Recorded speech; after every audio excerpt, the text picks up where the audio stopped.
Happy Friday. Good morning from Chicago, Illinois.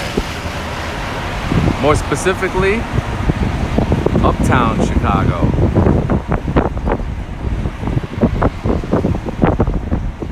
As is typical, it's a windy day.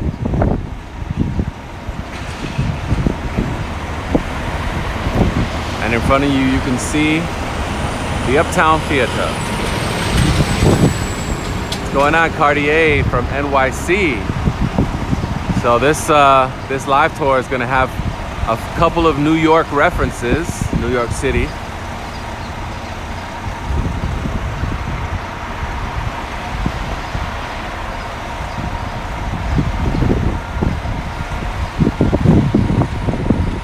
There's some big rig action going on over here. Kind of been dealing with that as I was trying to take the picture for the thumbnail. We're right around the intersection of Lawrence and Broadway. What's up, Sarah? And you can see in front of you, like I said, the Uptown Theater. We are in the Uptown Square Historic District. What's up, Devante? Good morning. I rode the CTA Red Line up here, got off at the Wilson stop. You know, I firmly believe in public transportation. We need less cars in the city, less parking lots, less highways, and more space for people and alternate means of transportation. What's up, Brian? Watching from Austin.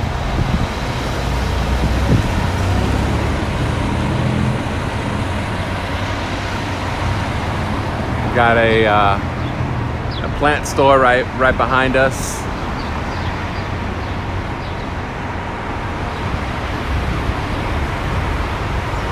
A couple of restaurants. We're gonna do the typical thing here. We're gonna explore the neighborhood, talk about history, things to do, places to eat, architecture, how to get here, and different things like that, how Uptown fits into the grander picture of Chicago as a city. What's up, Maria? Says the premiere yesterday's top. Glad you liked it. All right, so it doesn't look like those trucks are going in there anytime soon. So I could, dang, this is bright. It's like all zoomed in.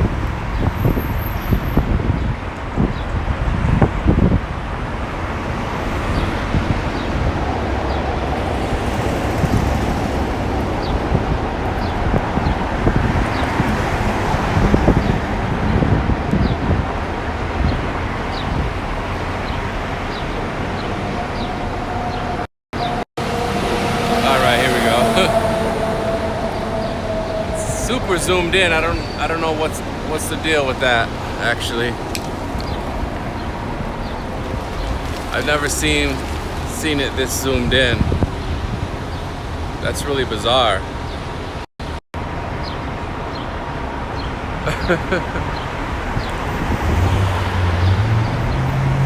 What's up, Ellis?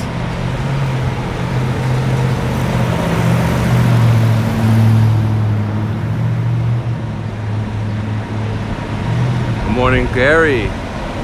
Watching with the daughter, Laura. Hope you have a great day as well. I'm trying to figure out this camera. I have no idea why, but it's like double the zoom. That's so bizarre. It's like double the zoom of normal. I have no idea why it's doing that.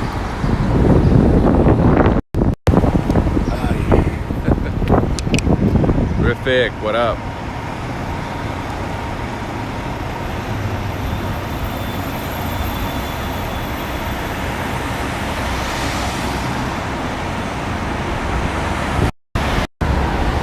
Oh, still the same. What up, stuff?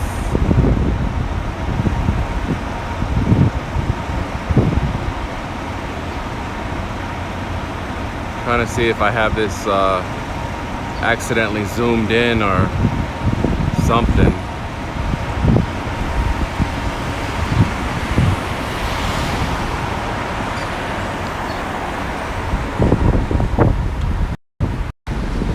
Like, it's really zoomed in when I flip it, which is not normally like that. You can see all the way across the street.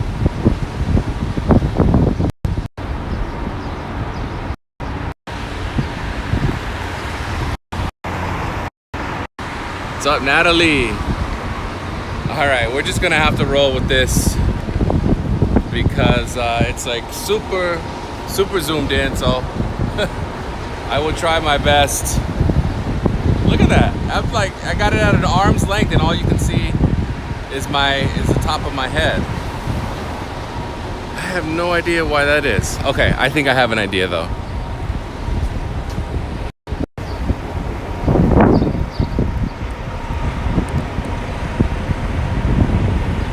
What I'll do is I'll just stand here for a second. Hopefully you guys can see me. What's good, YouTube? It's Louis Gusto. Welcome back to my channel and welcome to another live Chicago walking tour. Today we are in the Uptown neighborhood of Chicago. This live walking tour of Uptown was voted on by my Patreon members. So if you'd like a say in future live tours around the city, be sure to join the community. We'd love to have you. We have exclusive content, bonus content, and a lot of great things coming to Patreon. I potentially started this intro at the worst possible time with sirens and trucks and everything driving by, but that's city life for you.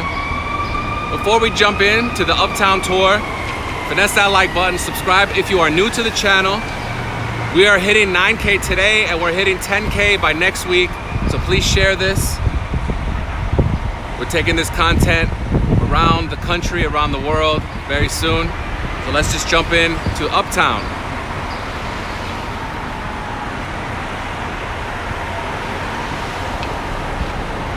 All right. So it's a noisy Friday morning, not just with the traffic, but the wind. And there are some massive trucks right here doing some kind of, I don't know what they're doing. But as you can see, we're in front of the Uptown Theater, and this is one of the most notable landmarks of Uptown Chicago. Now, I have a few things to say about this theater, and I wish it were a bit quieter so I could really focus, but hey, we'll make do, right? So the Uptown Theater stands here, but it actually hasn't even been open since 1981. That is a long time.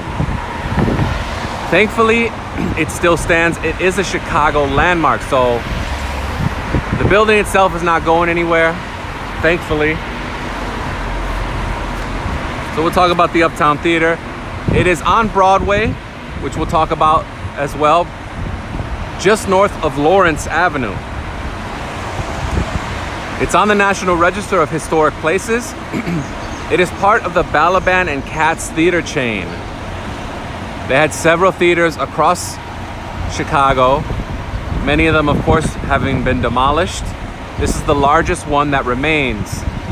Now, if the name Balaban and Katz doesn't seem familiar, you'll be extremely familiar with perhaps their most famous theater, which is the Chicago Theater on State Street. So, the same duo that had a theater chain created this one as well. It was designed by architects Rapp and completed in 1925. Like I said, it's a Chicago landmark and also on the National Register of Historic Places. It's a Tudor revival / Spanish revival style theater. And although it has been closed since 1981, there have been efforts to restore it to its original glory. I think maybe with the pandemic and things like that, that kind of has slowed slightly, but it's gonna happen sooner or later. Some of the famous Acts that have performed at Uptown Theater include Rick James, Elvis Costello, Cheech and Chong, Duke Ellington, Judy Garland, The Grateful Dead, Bob Marley, Santana, and Bruce Springsteen. That's quite an extensive roster of artists, very diverse, not only in appearance and background, but also what they performed. Alright, so we're gonna keep walking and bear with us. Like I said, we have a wind and some truck noise and different things like that. What's up, Mark? Mark says, I bought my first condo on Kenmore in '94 and the Uptown Theater was empty then. Yep. It's a truly beautiful building, but you can definitely see where it needs restoration. First of all, the sign that juts out from the actual building, you can see the supports, but the letters are not there. I don't know if they're in storage or if they need to be created from scratch or what. Then the marquee, as you go down, you can see that it's a little rusty. It needs some bulbs replaced. If you look closely above Uptown, you can see Balaban and Cats, although the KA is gone. And then there are a couple of little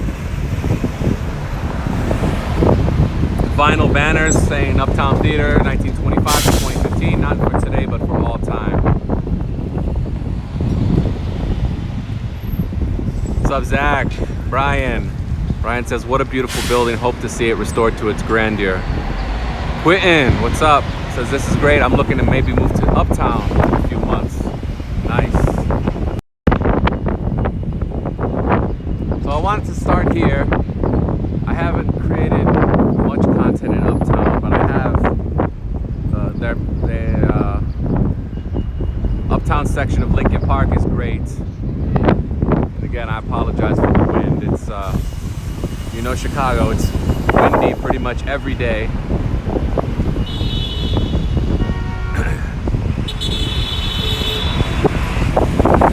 So Uptown, really known for its history of theater.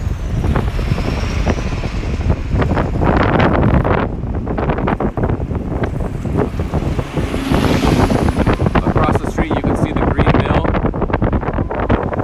another famous institution.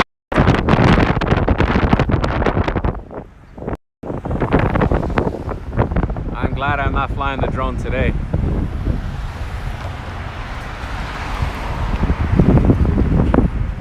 All right, so we have a lot to talk about regarding Uptown.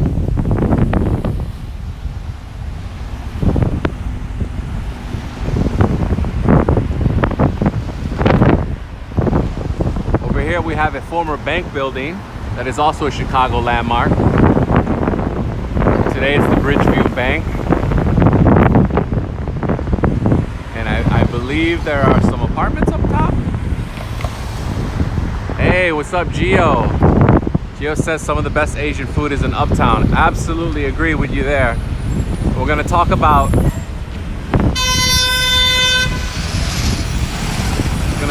the Asian food that you can get in Uptown. If you guys can hear me over the wind.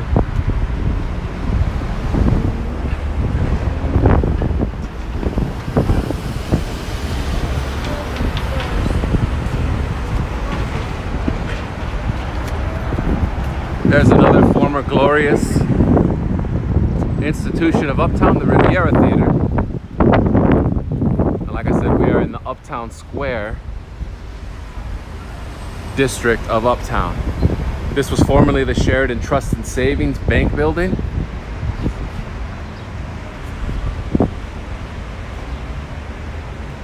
Excuse me. Like I said before, this is a Chicago landmark. Beautiful architecture. Uptown is a great place, just like many neighborhoods of Chicago, to see great architecture. This neighborhood was once one of the most popular in the city, and it experienced a severe decline. But in recent years, it has been back on the up and up, and it's probably one of Chicago's fastest rising areas. There's lots of investment in this neighborhood. Red line stations and tracks are being upgraded and modernized. Like Gio was mentioning, some incredible Asian food to be had up here.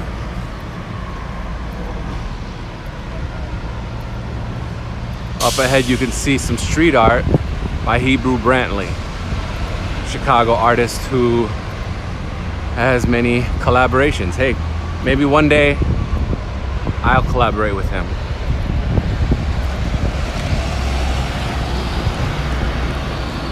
Got a really nice looking building here. At the top I believe is apartments or condos maybe. And on the ground level you see First Ascent Climbing and Fitness. Take a look at the Hebrew Brantley artwork right here. Doom Season asks, what was the reason for the decline? It probably wasn't any one particular reason, but rather several. And we'll talk about that as the tour moves along. Here's a recent art installation.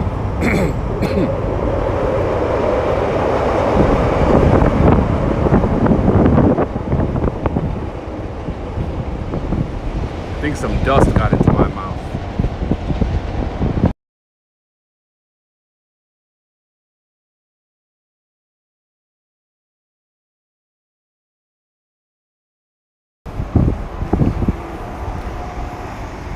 So as you can see, CTA Red Line is right over there. That was the Lawrence station, which I believe is currently closed, which is why I got off at Wilson.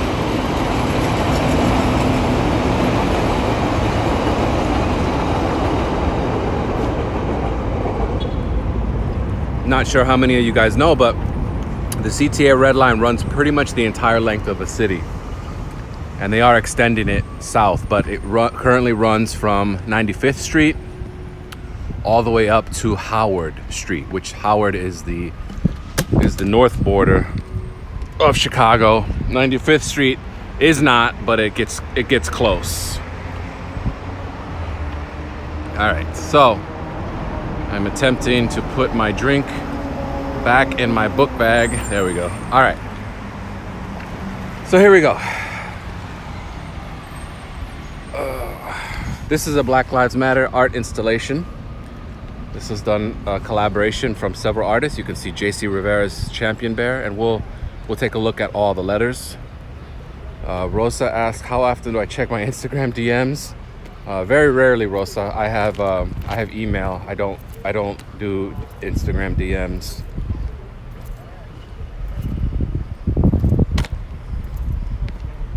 So we're walking along the Black Lives Matter art installation right here on this little side street. I'm not sure if this is just a little alleyway or it's an officially named street.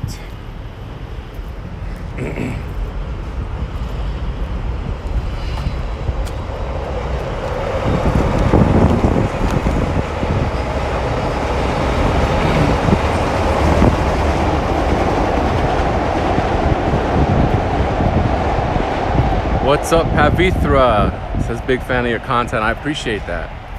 Thank you.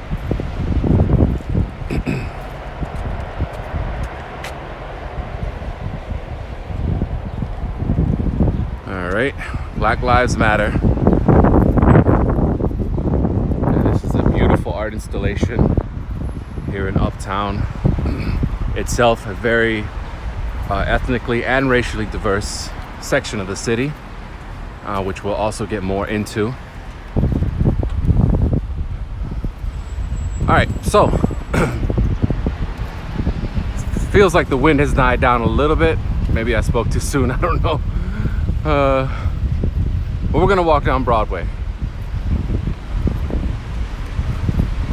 So let's talk about Uptown. Uptown is actually officially a community area of Chicago. community area number 3. And this is a magnificent building here. You can see it's almost like an English medieval look.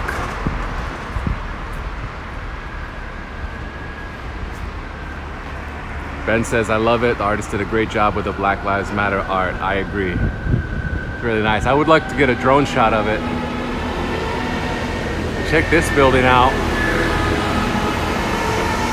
These are currently the Uptown office suites. This is some incredible architecture. The Uptown Broadway building. I don't know that this is a Chicago landmark. But dang, if it isn't, it really needs to be. Ryan says Uptown has some really beautiful housing stock on the side streets. We're gonna see that. Great music venues, we're gonna see those, and Vietnamese food, and we're gonna see that and talk about that. Agreed, agreed, agreed, Brian. Great points, well said.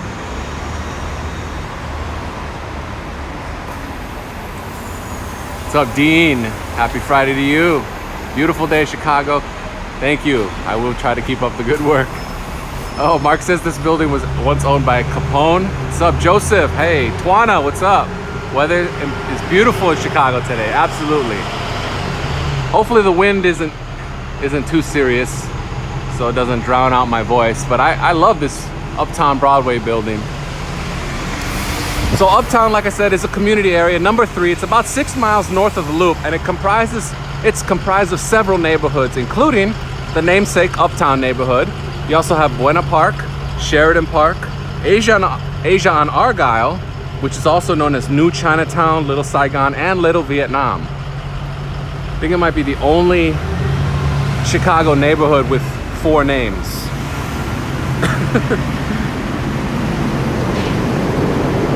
You also have Margate Park.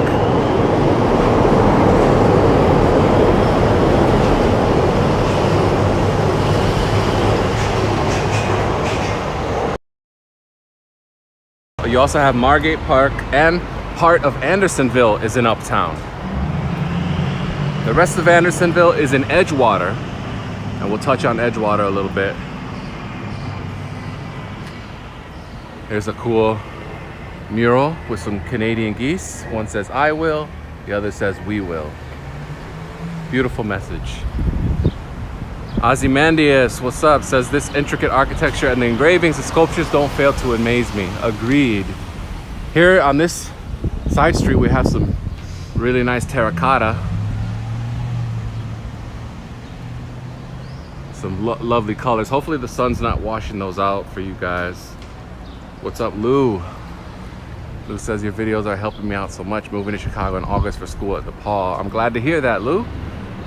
Ricarda from Germany. Ricardo. Uptown's very first immigrants were from Germany and Sweden.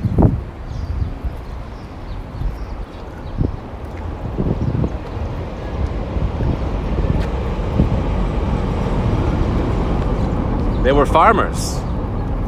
Uptown was, like a lot of North Side neighborhoods back in the day, farmland. Of course, if you go a little bit further back, this area was Native American land, indigenous land that was forcefully taken from tribes like the Potawatomi and given over to the United States. We can't talk about the history of Chicago without starting with tribes like the Ojibwe, Adawa, Potawatomi, Miami, Illinois, Fox, Sauk, etc.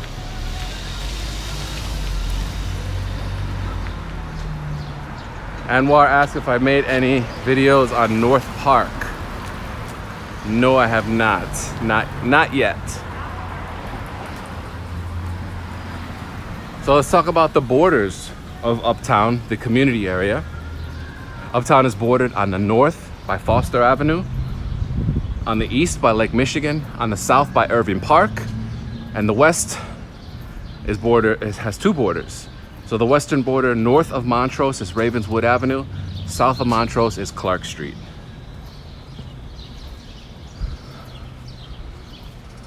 Coming up on Kedmore Avenue. and it is a hot day. Y'all should know that I do not like the heat. I am not a fan of hot weather. That's a huge reason why Chicago is so perfect for me. I love the cold. LOL Shy Nation says grab me a Sonic burger. You already know we don't support chains on my channel. Love. Oh, your friend just moved around the area from Albany Park. Very cool. NF Legal says thank you for always acknowledging the First Nations people. Feel like that's something that, especially when people talk about Chicago's birthday on March 4th, 18th. First of all. Second of all, nowhere in there does that even acknowledge existed before that. So that's just my personal take. Ty asked if I made a video.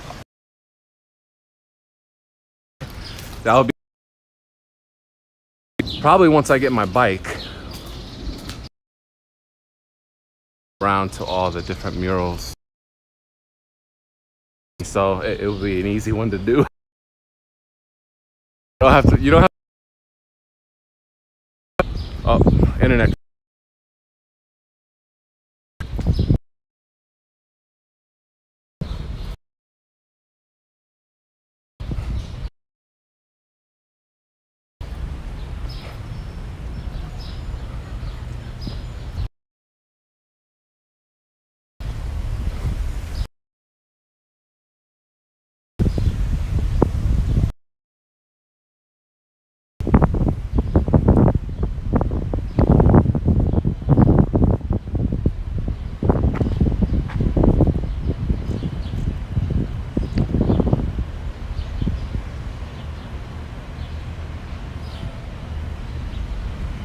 All right, the internet cut out a little bit on this side street.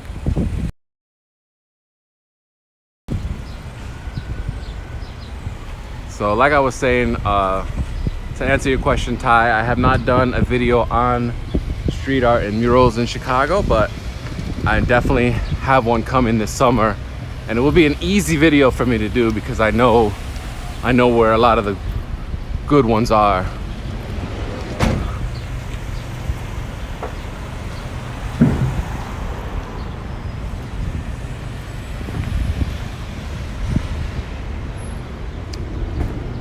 A lot of things to do here in Uptown. Things to see. Great restaurants and such. A lot of sections of Uptown are on the National Register of Historic Places. Mark, thank you so much for the super chat. It says, always love your walking tours, makes me miss Chicago. Appreciate it, Mark. I would flip my camera, but my front camera is messed up right now. It's way too zoomed in, you see? I don't know why it's this zoomed in. It's never like this. You can usually see my whole face. But thank you, Mark. Appreciate it.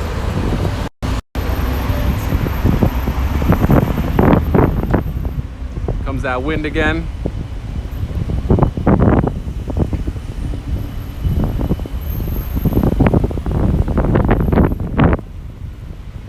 What's up, Laren? Good to see you too. We are approaching Broadway and Wilson. So I've mentioned before in some of my videos that Broadway is the only street in Chicago without a suffix. It's not Broadway Street, it's not Broadway Avenue, not Broadway Road or Boulevard, it's just Broadway. Now I said before previously that it's the only such street in Chicago like that, but I actually found out that that's not the case. Fulton Market is another road like that. So you have West Fulton Market and the West Loop also without a suffix. So I guess there might be a couple more that I haven't discovered yet. Alejandro from Argentina, what up? Am I gonna cut through that building with a cranky security guard? That's funny.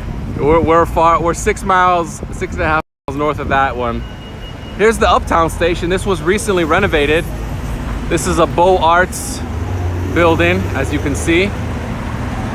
That used to be the entrance, obviously, to the train station before it was renamed Wilson, I guess. Beaux Arts is one of my favorite styles. It's a remix basically of neoclassical. And today this hosts a farmer's market here in Uptown, which is really nice. Wilson Station, CTA Red Line and Purple Line stop here. So you could see it's recently renovated. You can see how nice this one is. It's a beautiful station. Stuff says Wilson sounds like a ripoff of Pilsen. Hey, what's Daniel? It says back in my backyard neighborhood. There's Lucy's Fried Chicken across the street. And we'll go ahead and keep walking.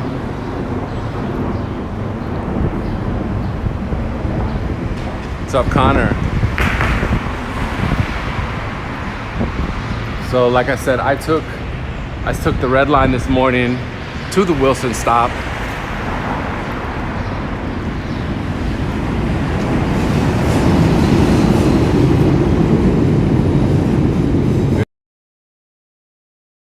One on the north side.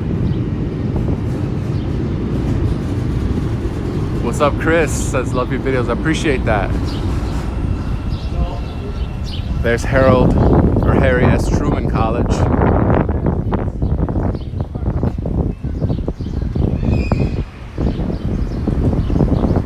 There's another view of the Wilson station. There's currently a red line headed south to 95th Street. Heading down. Truman College was built around 1976. You can see it's got that mid-century modern look to it, and definitely at the tail end of the popularity of that style of architecture. Many Uptown residents fought against the development of this college. It is a city college of Chicago, but it did displace many residents of Uptown. As you can see, this is a prime spot to live right next to a train station.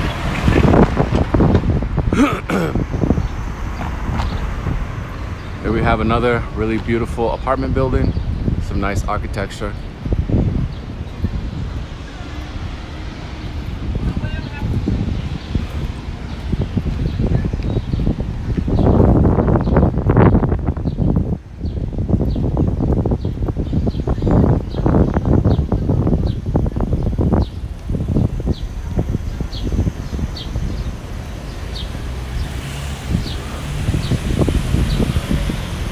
What up, Zachary?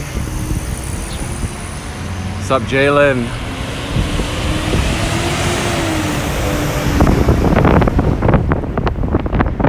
Jalen, I believe it's like $2.50 per train or bus ride. I'm not 100% positive because I just scan my Metro card every time.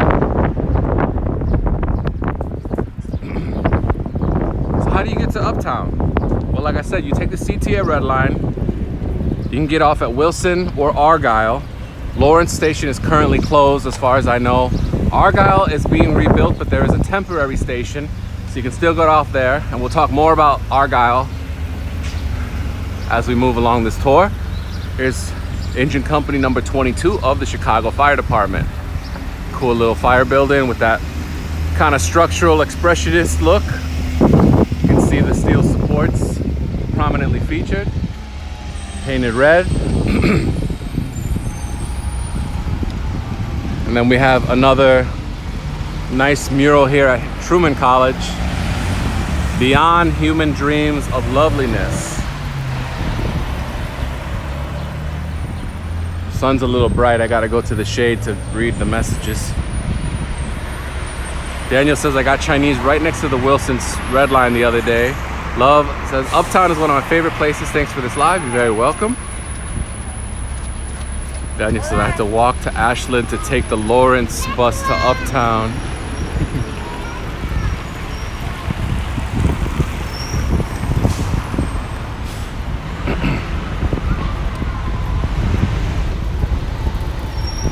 There's Emerald City.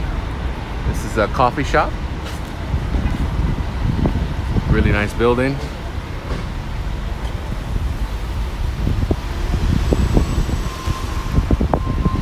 Definitely support local coffee shops. Stop going to Starbucks and Dunkin' Donuts for your coffee. It's absolute trash. We have plenty of local coffee spots in Chicago that are independently owned or owned by local companies. And they're much better coffee anyway. And I can say that because I drink coffee twice a day, every day.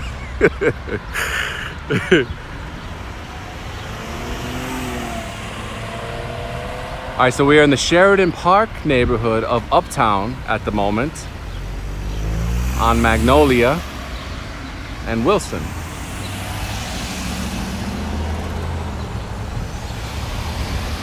Daniel says, I agree, Starbucks is trash. Yes, absolutely. I mean, if it's all that's available at an airport or whatever, I'll have it. But other than that, there are so many great options in the city. Even downtown, people think that downtown there aren't, but you've got Dollop, you've got Intelligentsia, you got Big Shoulders. Here's another cool mural. I think this is actually officially commissioned by the city. So this is a vet clinic, and so understandably they've got paintings of pets. So that's pretty cute. On the beach playing volleyball, sunbathing, swimming, floating. So this is Magnolia.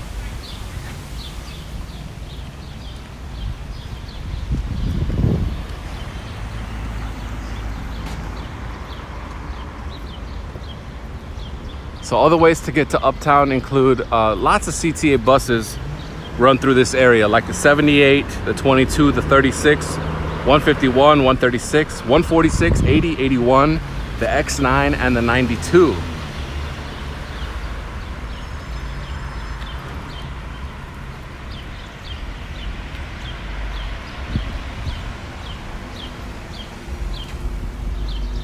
Daniel says you got a coffee shop right on Clark and Lawrence. Sarah says it looks too cute. I agree.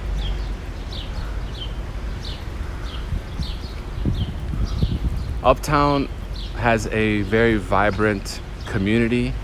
They also have some nice branding for the area, and we can see that in the bike racks and these banners that you'll find all over.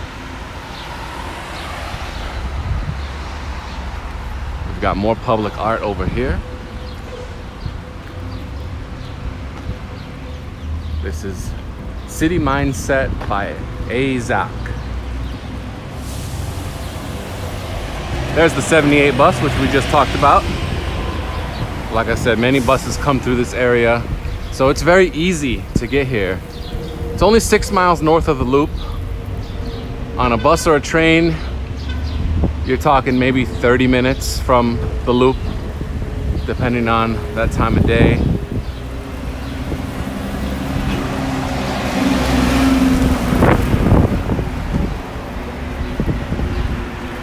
Got some planters that advertise the Sheridan Park neighborhood, and a really beautiful house across the way, you can see.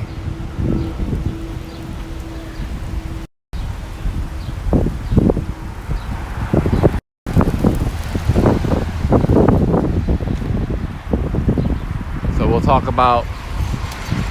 more about the various neighborhoods in Uptown. We'll talk about how Uptown got its name,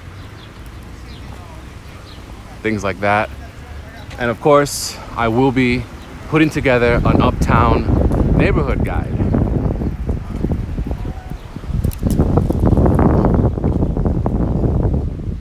Ty asked what are some of my favorite summer shy activities.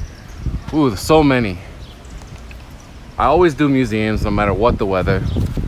I like the beaches, the parks, the Lakefront Trail, 606, rooftop bars and restaurants, outdoor dining, festivals, especially the neighborhood festivals, music festivals.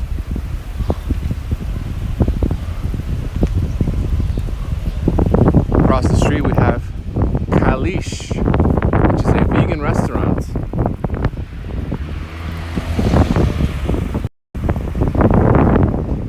So I get a lot of questions about vegan places. Kalish would be, or Kalish, I don't know how to say it, but there you go, Kalish.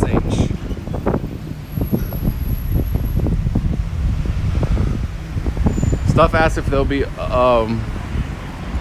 open house Chicago this year. I think so. There hasn't been any official word as far as I've seen, but if I were betting on it, I would bet that that's going to come back in some respect. There's another little coffee shop right around there. Daniel says Argyle Festival. Vlad the Impaler says Uptown, Ravenswood, and Buena Park are great for young families and couples. Yes, this is true. Good point. Hey, how you doing? Up ahead, you got Beacon Street.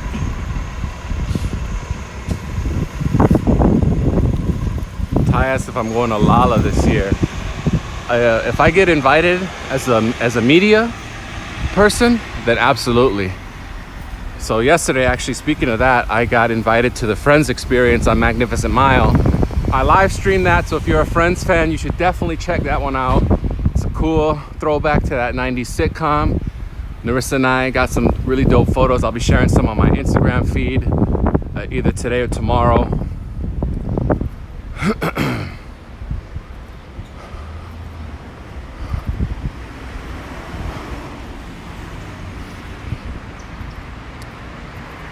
But yeah, that's if Lala has some kind of influencers section or something, then yeah, I'd love to go. Although I guess it would be all copyrighted music.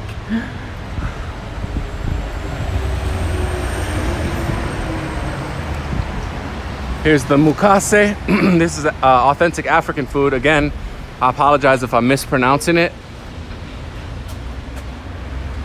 A lot of pollen in the air today.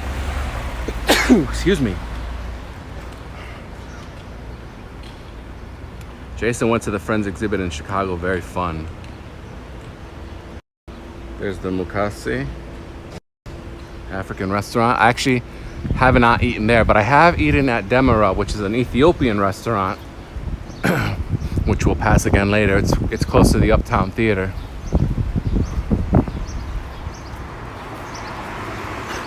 So let's get into,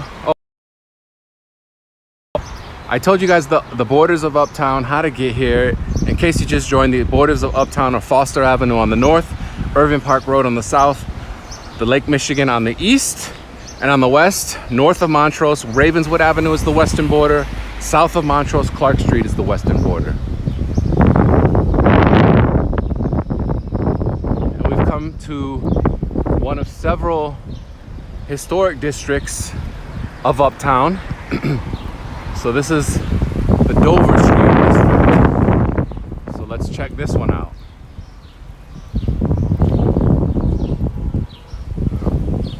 This is the Chicago Landmark District. What is the Chicago Landmark District, you ask?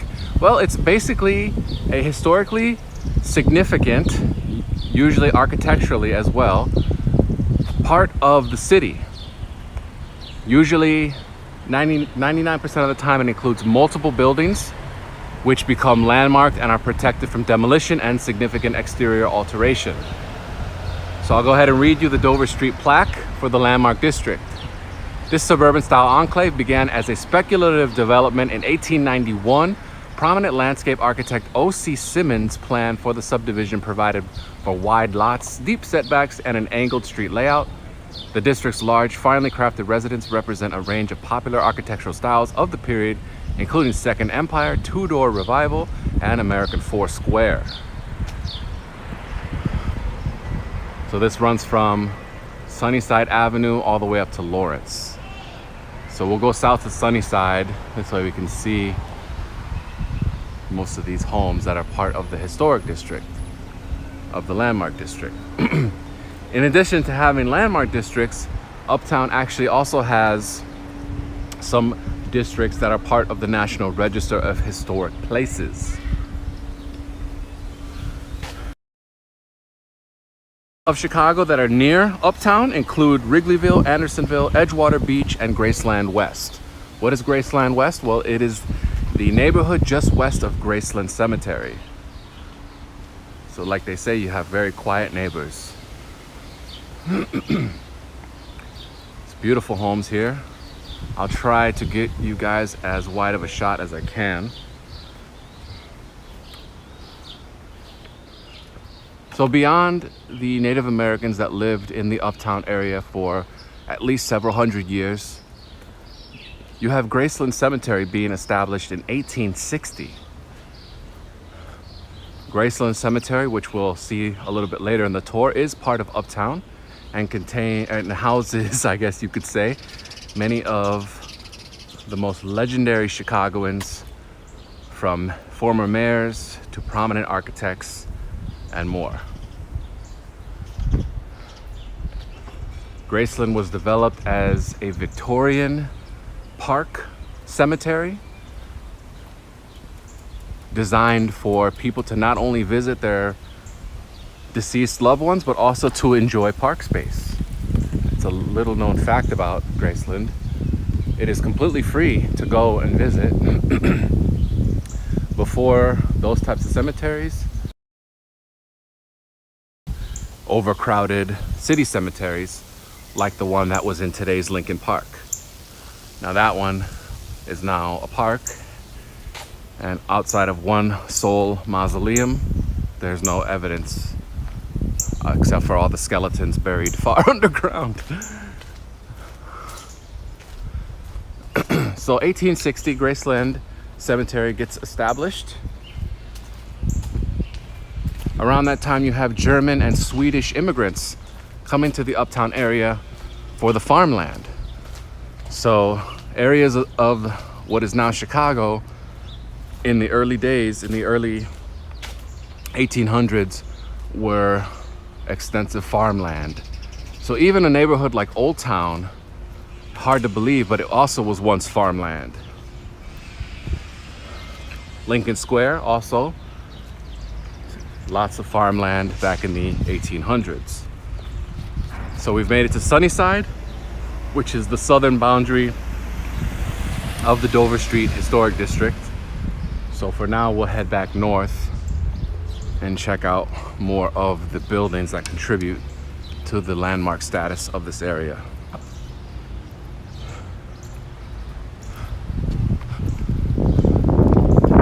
So in the late 1800s, you have suburban developments being established in today's Uptown, like Buena Park, Sheridan Park, and Cedar Lawn.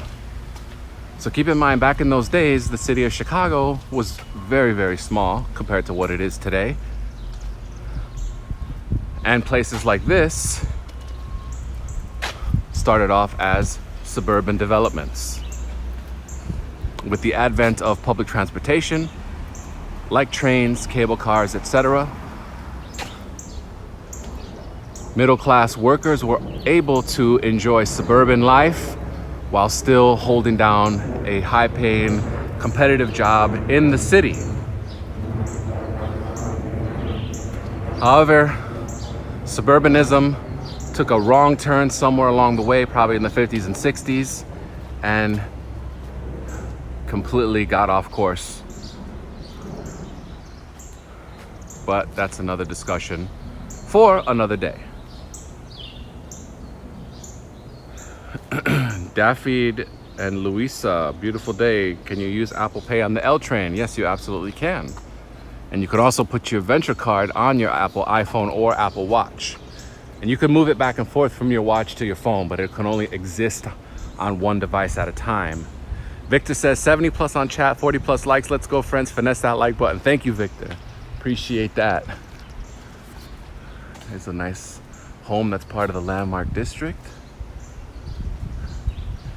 Really, really, really lovely homes in this area. Very quaint, very picturesque.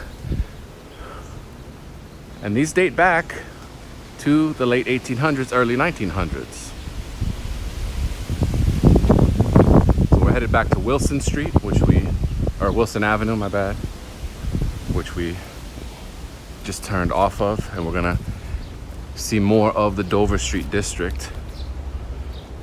So like I was saying, areas like this began as suburban developments, and but back then commuting to the city, quote city, quote, from the quote suburbs, close quote, was only like a 20 to 40 minute thing. Nowadays people live in the suburbs and commute 1, 2, 3 hours into the city to work. So like I said, somewhere along the way, suburbanism just completely went off the rails, no pun intended.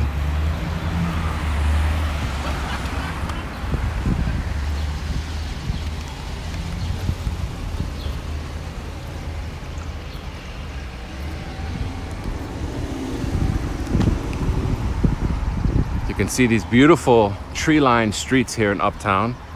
Huge fan of that. That's a great feature of good cities, good livable, happy cities. It's a big component is tree-lined streets. And on a day like today, trust me, it comes in handy because it is a hot one, my friends. But don't worry, I got myself a Cocoa 5. And once that runs out, I will probably stop at the store to get myself another drink. This is a one-way street here, Dover. And we've got a couple of apartment buildings. There goes a nice big courtyard apartment.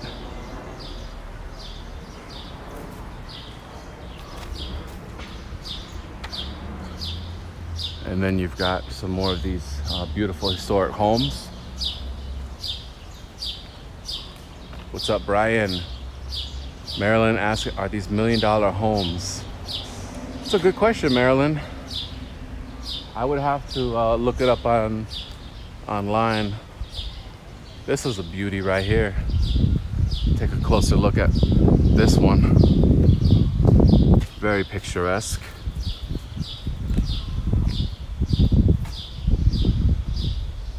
Good morning, Goulash.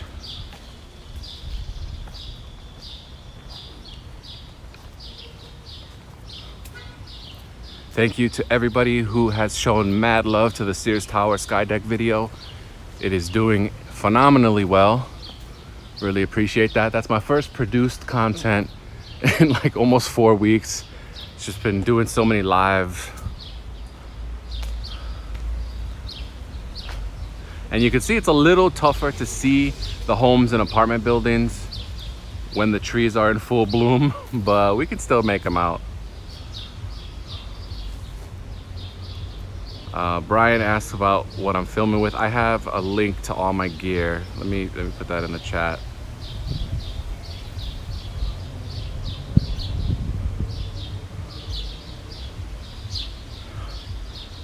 Jason asked a great question. What's the popular grocery store chain in Chicago?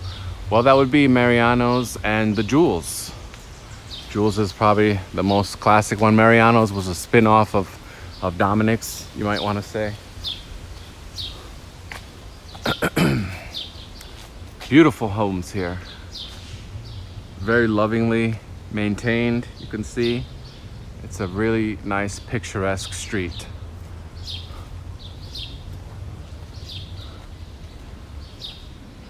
There's a prairie style house across the way right there, across Dover. I think Dover is a street or is a city in Delaware, is it not? And that's probably how the street got its name. I looked up Armitage yesterday out of curiosity. It's a village in England. It's another one of the landmark district signs, and a outdoor library. So you like take a book, leave a book, whatever. Daniel says don't forget Aldi's.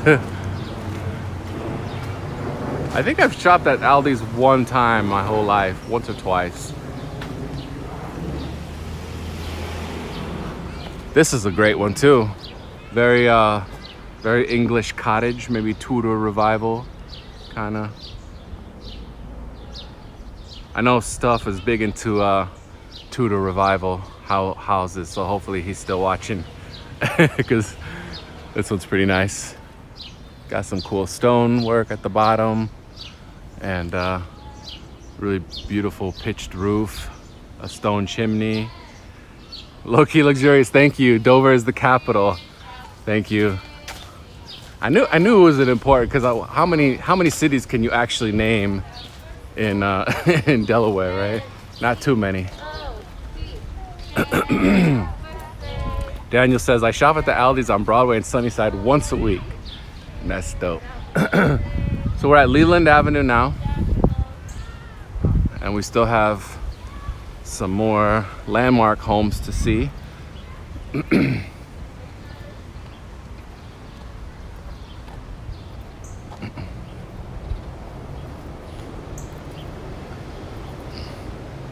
Got a classic car too. I don't know how many classic car fans we have, but here is a car from what, like the 50s? I don't know. Otto says, I've never seen anything like that in Chicago. Oh yeah, Jason says, I ended up at the cool neighborhood grocery store in Chicago called Devon Market. Was impressed. Yeah, that's aside from the chains, different neighborhoods have little grocery stores. Sometimes they're big too. Like definitely on Argyle, you have a nice Vietnamese grocery store, which is great. You can get salted duck egg or culantro, herbs. This landmark district was designated in 2007. You can see another Tudor revival. I don't know, is that American Foursquare style? Because that's what it said on the sign, is American Foursquare was in this district.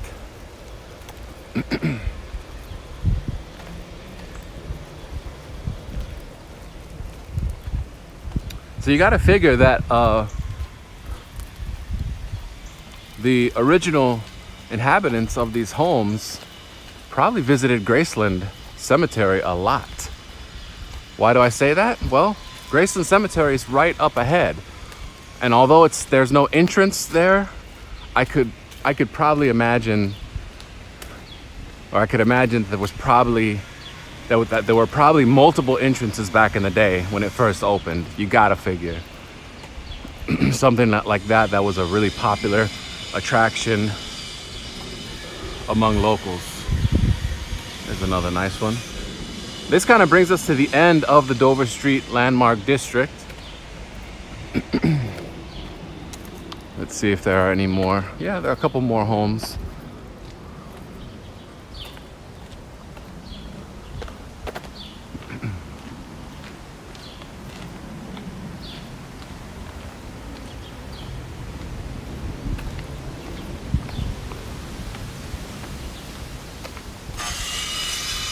Got a little bit of construction and renovation happening here.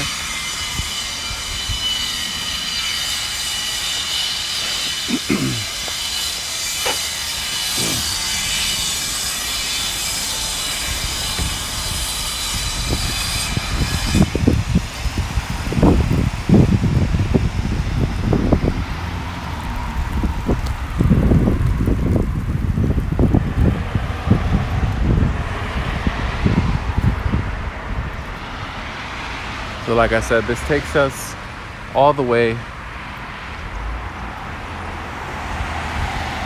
to the north end of Graceland. Or wait, is this Graceland? Yeah, I'm pretty sure it is.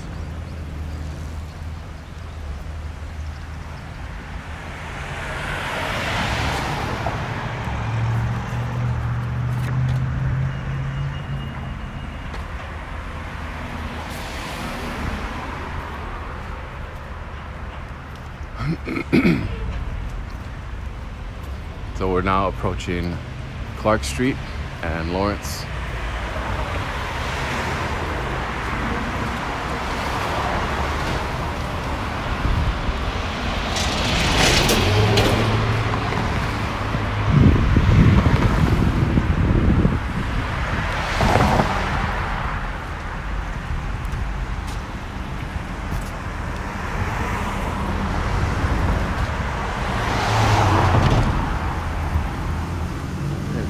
garden apartment stuff. I don't know if you saw the Tudor Revival homes that we just passed, but there were a couple of them.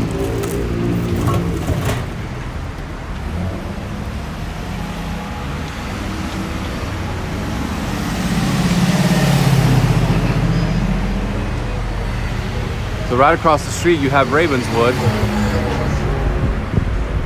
You can see, like I was saying, Clark Street is one of the western borders of Uptown. So Lawrence and Clark, two busy streets, make a very busy intersection.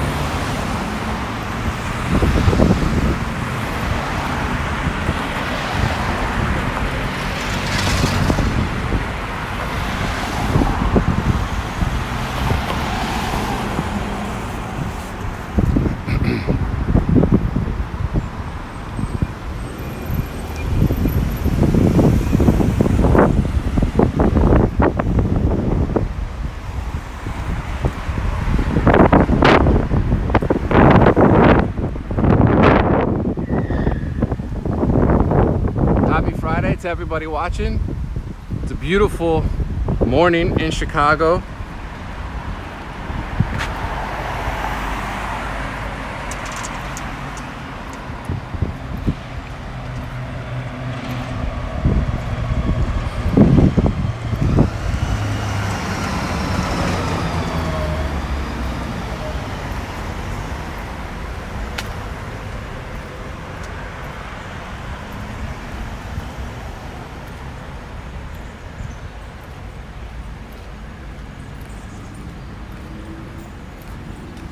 So we're exploring Uptown.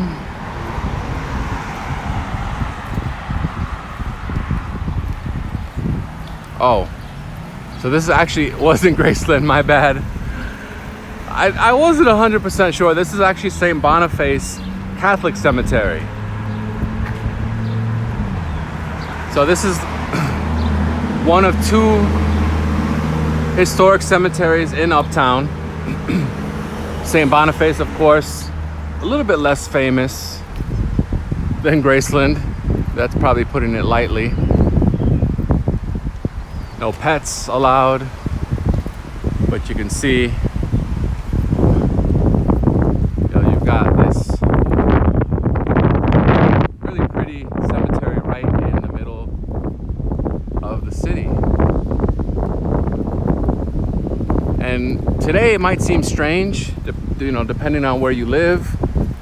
Personally, growing up as a teenager in South Florida, I couldn't even picture a cemetery being in the middle of my city. But seeing as Chicago is such an old city established in the early 1800s, this was very commonplace. And also back then, you had cemeteries being established for different religions. I don't know if that's still the case,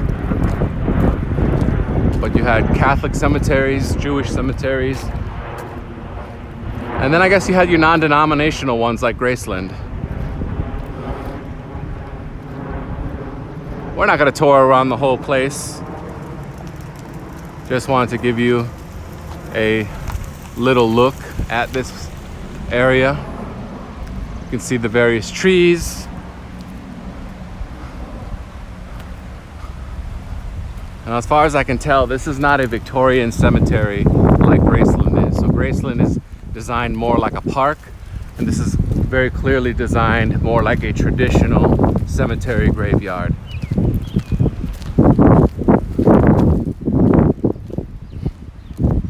Still, the cemeteries around the city are nice places to kind of get away from the noise for a bit, take a stroll, do some contemplation, maybe even visit some of your loved ones.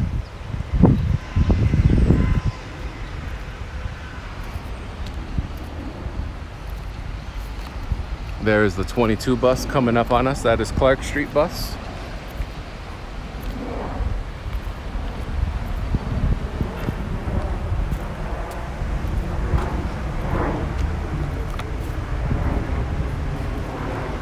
So as far as history, we left off on different suburban developments being established in this area, like Buena Park, Sheridan Park, and Cedar Lawn. These developments were eventually absorbed into the Lakeview Township. And the Lakeview Township I've talked about before on the channel as being one of the bigger suburbs that was absorbed, annexed by the city in 1889. And again, it's kind of trippy to think about the fact that Lakeview, you know, that has Wrigley Field, Uptown, that has so many famous theaters and bars, was once a suburb, and it wasn't even that long ago.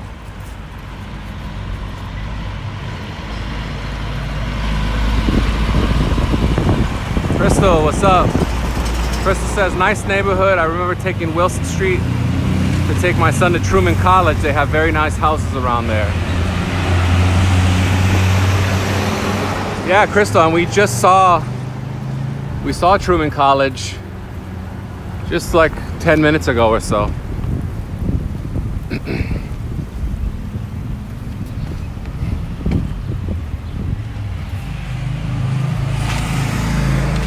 Let's talk about some of the other things to do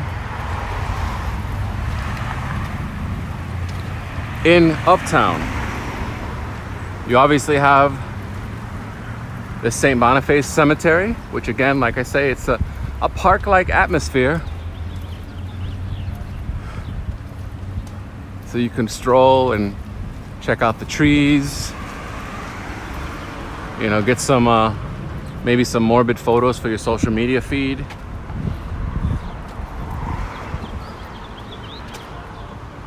Back in the day, cemeteries like this were used as picnic areas, believe it or not.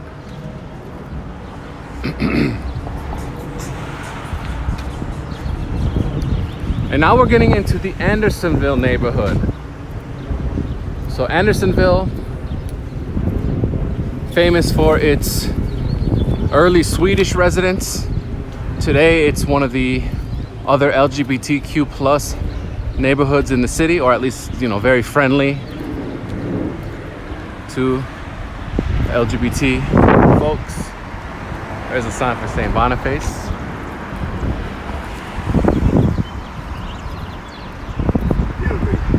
What are you gonna say? What is that? That's just the phone.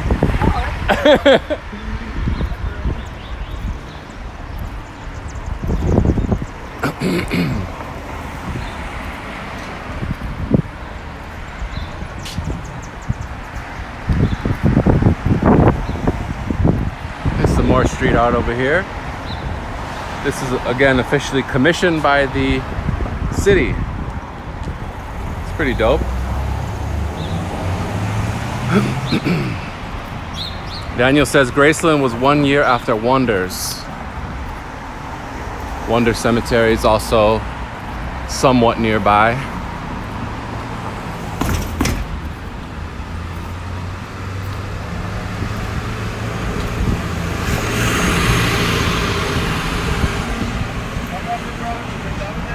What's going on? Take care. You too. Have a good day. It's a dispensary coming up. And across the way you have a very cool Art Deco automotive building. You can see the terracotta that's painted. This is a very popular style in the 20s and 30s. This just survives as Smashy Automotive. Happy Friday from Arizona, says Samantha. Same to you. Thank you.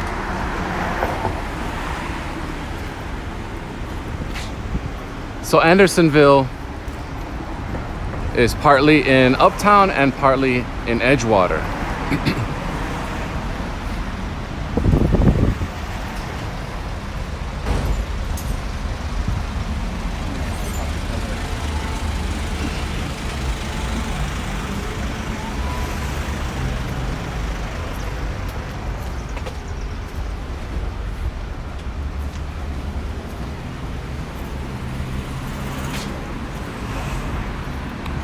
I haven't really done much content here in Andersonville, but it's definitely on my list. Across the way you have Graham Cracker comic book store and this beautiful historic home. Hey, what's up, Jeanette? Good to see you. Welcome back.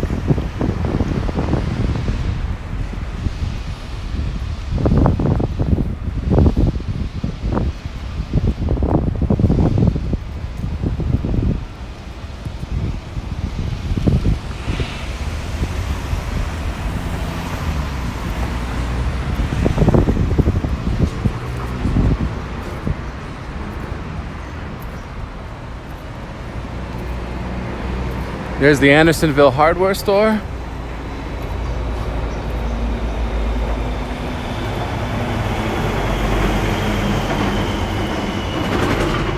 Nice garden apartment unit. So what are some other things to do in Uptown? Well, we saw the Green Mill earlier. That's a very famous spot for live jazz, for drinks. It's a landmark lounge and club here in the city. We've also got lots of restaurants and other bars, of which I'm not 100% sure which are still open and which have closed down.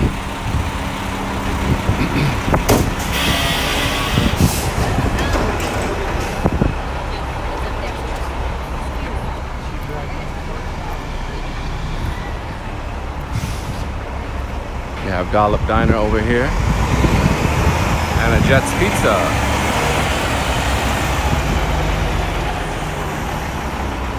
Daniel asked if I ever walked past the Philadelphia church in Andersonville with the Jesus Save sign. Yes, I have, quite a bit. That's your family church, cool.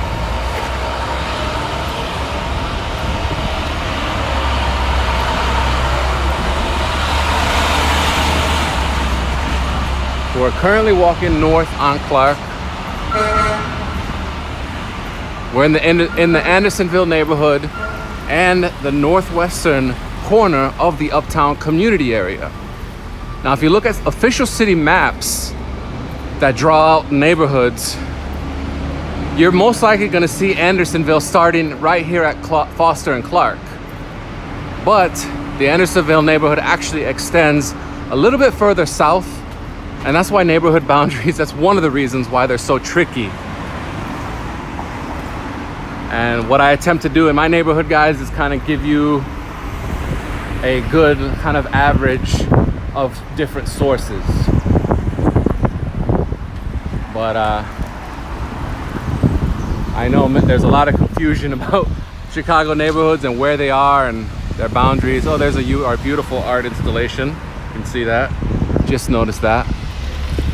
But like I said, this takes us to the northwestern section of Uptown.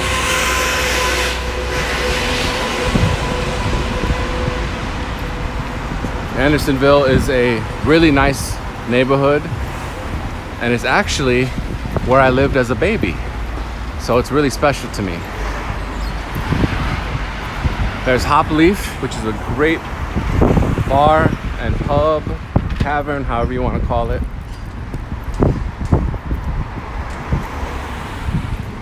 Got a pizza place, gelato, Middle Eastern bakery. What's up, Ash M? Back on that tour grind, yes.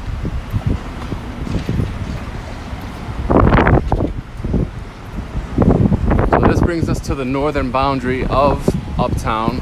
So we'll start heading east. Because like I said, Andersonville continues this way, but this is the Edgewater community area. So that gives us a perfect segue into Edgewater.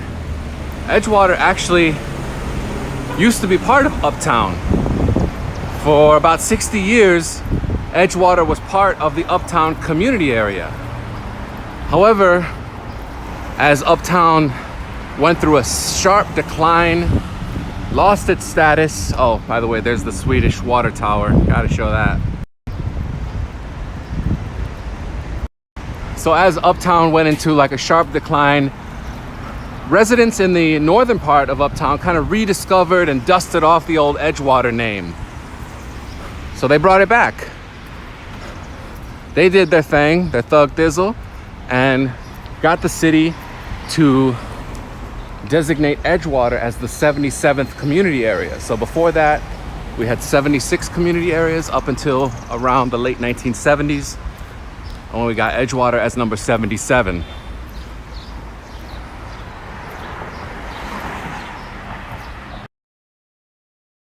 This is the very block that I lived as a baby, right here in Uptown. Yes, it's true. So of course we'll come back and we'll do lots of great content in this area as a tribute to the part of Chicago that helped me and raised me. So like I said, Edgewater broke off of Uptown. They seceded, you might want to say, and Uptown became much smaller.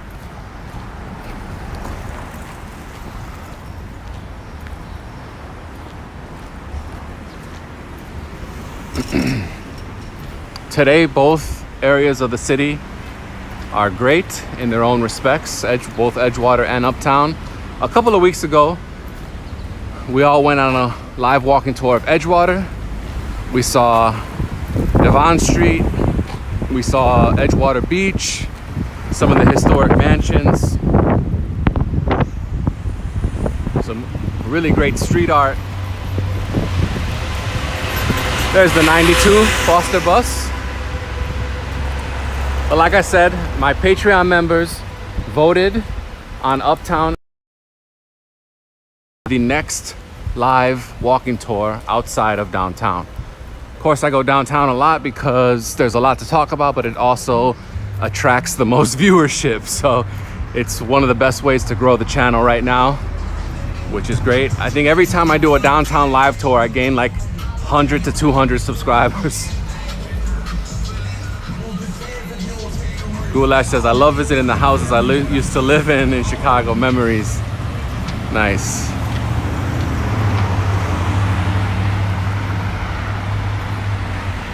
Yeah, all the apartments that I've lived in as a college student and adult in Chicago are still standing, so it is cool to visit those as well.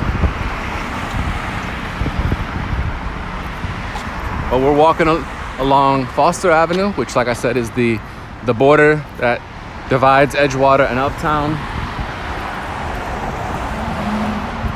Jason, thank you so much for the super sticker. Appreciate it. I would flip my camera, well I can, but it's up right now on the end, but thank you, appreciate it.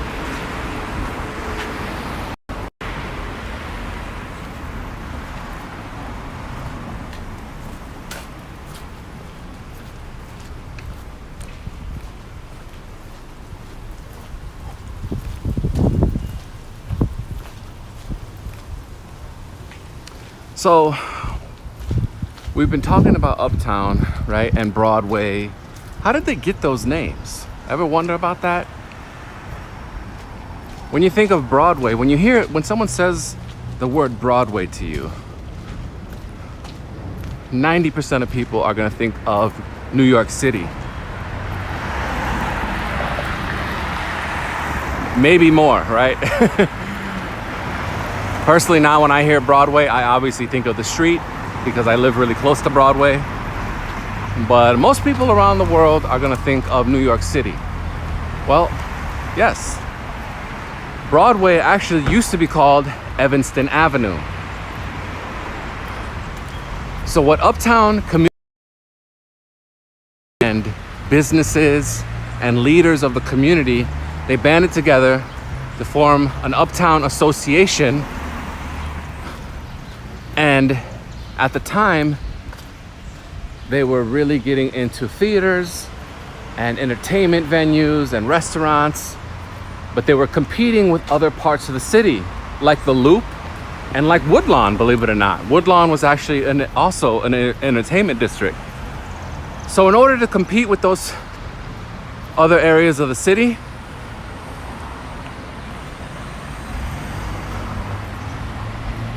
The association gave the area the name Uptown and renamed Evanston Avenue Broadway to remind people of New York City and the glitz and glamour and entertainment of New York.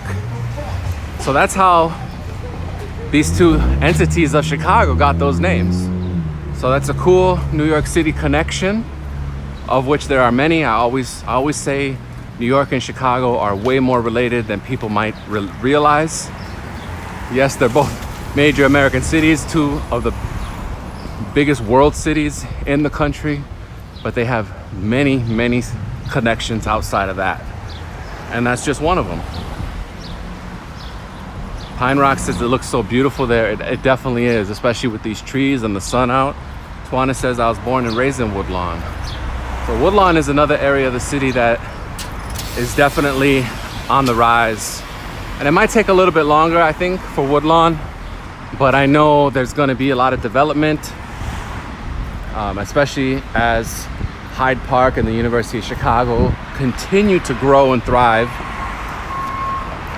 I know Woodlawn will soon be kind of coming back to some of its old glory as well. I personally, I gotta say, I haven't really spent too much time in Woodlawn, but I would definitely love to learn more about it, especially after learning that it used to be an entertainment district. I would imagine that probably doesn't have a lot of its theaters left over, but hey, you never know until you look. For all you nature lovers, Uptown is a great place. Why? You're right on Lake Michigan. You also have a huge section of Lincoln Park. You have Chicago's largest public beach, Montrose Beach. Part of that beach is also for dogs. So you have a nice Montrose dog beach. Montrose also has the Wilson Avenue track, Cricket Hill, soccer and football fields. I mean, so much. Right on beautiful, breathtaking, majestic Lake Michigan. This is also a popular route for planes.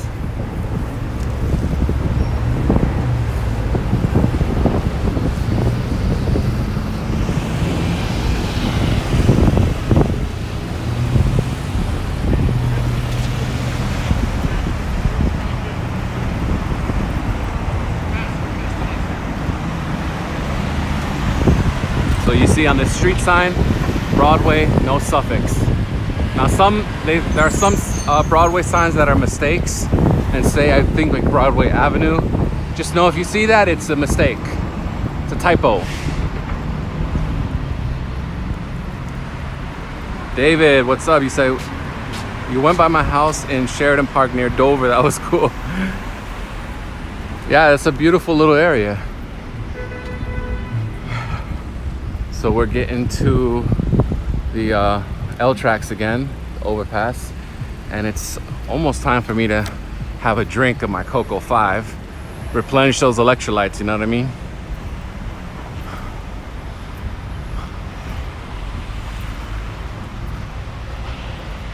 So we started off this tour in Uptown Square, which was probably the main theater district of Uptown back in the day, in the heydays.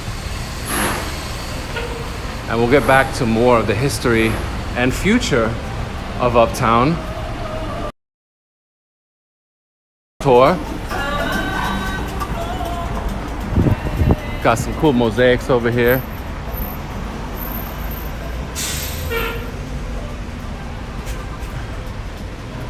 Oh no, part of it's broken. This is the me.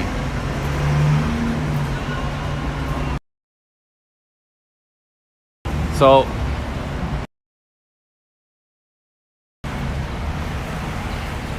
Uptown at the turn of the century was a very, very popular entertainment venue.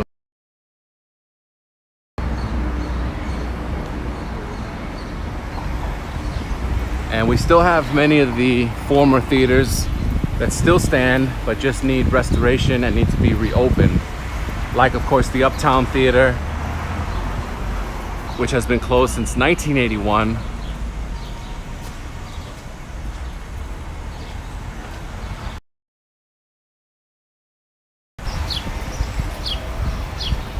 And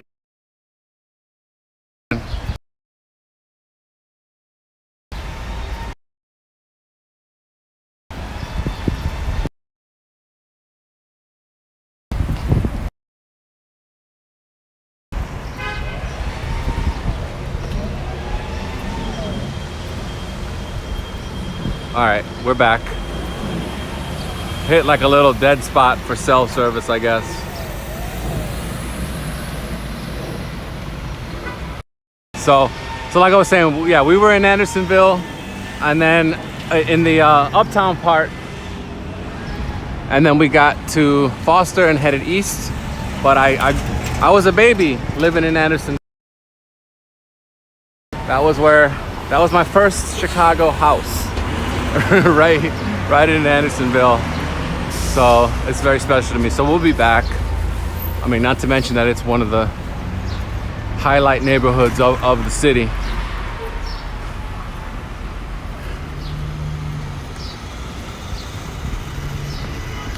So the first quarter of the 20th century was a great time in Uptown. And when I say entertainment district, I'm not just talking about theaters. I'm not just talking about jazz lounges and bars and other music venues. I'm also talking movie studios. Yes, Uptown rivaled even Hollywood in movie making. Charlie Chaplin, the studio that he worked for a small time, was located right here in Uptown. And we're getting to Sheridan Road now, so we'll take a turn.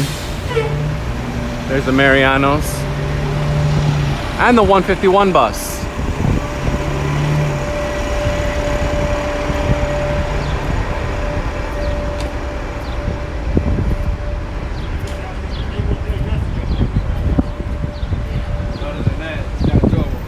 Goulash asked how many calories do I burn on the walks? 1 million.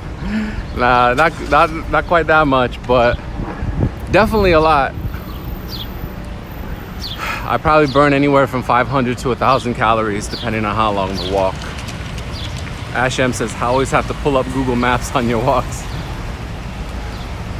Yeah, before I do a walking tour of a neighborhood in Chicago, I definitely study the maps. I'm really good with maps and directions. I don't specifically have a planned route today. Sometimes I do, but I do have lots of stuff that I've learned about Uptown throughout the years. There's a street sweeper. If any of you have never seen that, that goes and gets garbage and dead leaves off the street.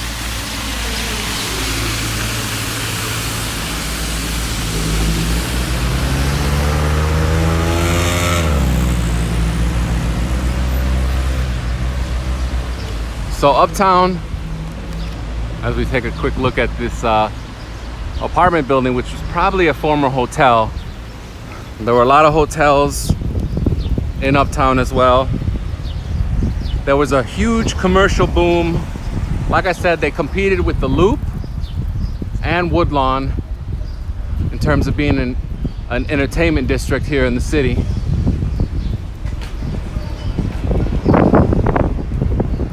They used images of NYC to attract people.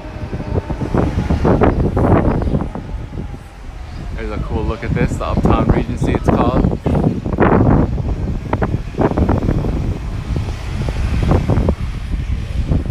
Comes that wind again.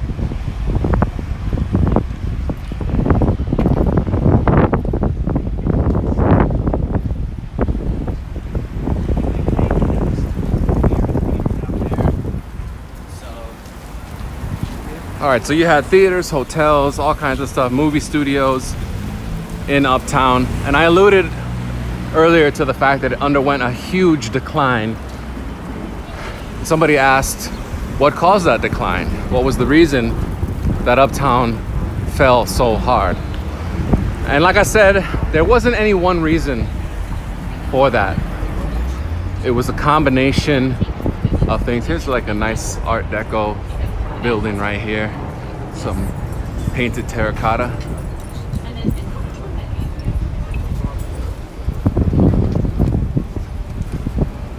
So basically, the Great Depression hit. And the Great Depression hit Uptown maybe harder than any other area of the city. Factors also like the extension of Lakeshore Drive north allowed people to bypass Uptown to go further north for shopping and entertainment.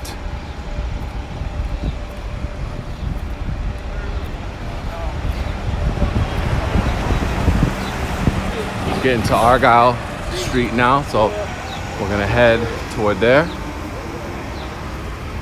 So you had the Great Depression, you had Lakeshore Drive being extended north, allowing people to bypass Uptown.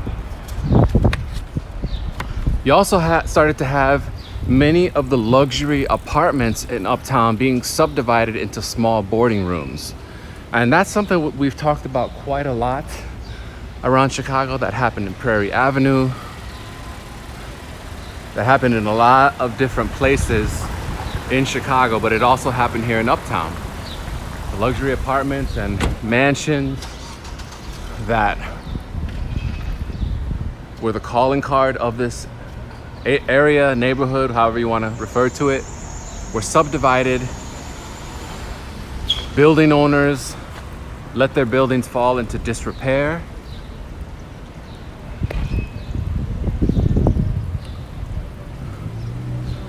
You had more immigrants coming to Uptown, like Appalachian whites, Japanese folks from California, and Native Americans from nearby states.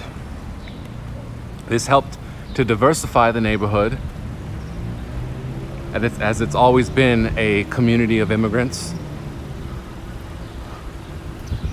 And here we have some more street art here. Some mural of Asia on Argyle, the Argyle station with the little pagoda above it. It says diversity, respect, teamwork. So this is some street art up in the alley, which is really nice.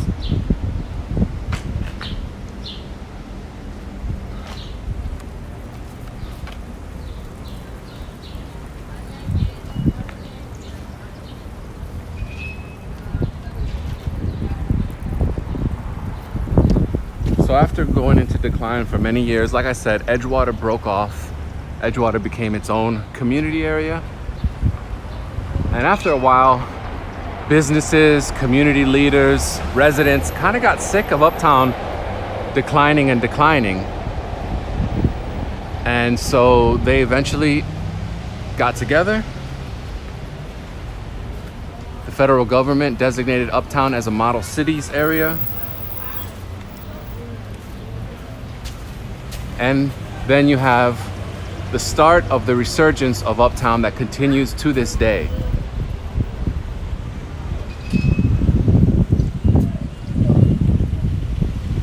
So here we are in the Asia on Argyle neighborhood or section, however you want to call it. It's a small neighborhood, but it's definitely distinct. Like I was mentioning earlier, some people call it New Chinatown. Some people call it Little Saigon, Little Vietnam. I guess it's whatever you want to call it.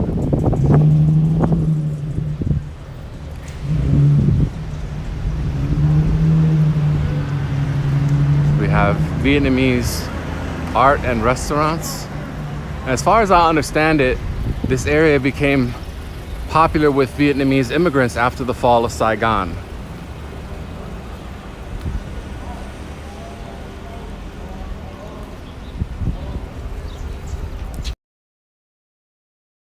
In a moment, some of the great Vietnamese restaurants that Narissa and I patronize all the time. Remember, we're all about supporting local restaurants, local businesses, local coffee shops, local stores, everything we can do to partner and build up our community. A lot of local artists in Chicago. And you've got, you know, great murals and street art in so many different places.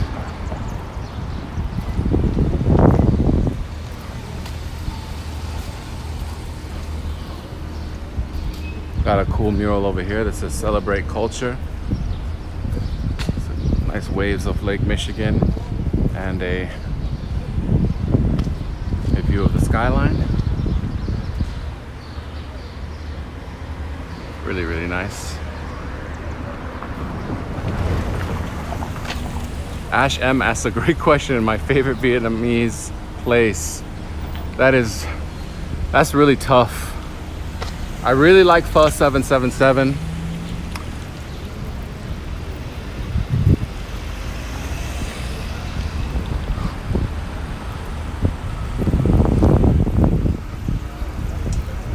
I really like La Patisserie P. There's a bakery right there.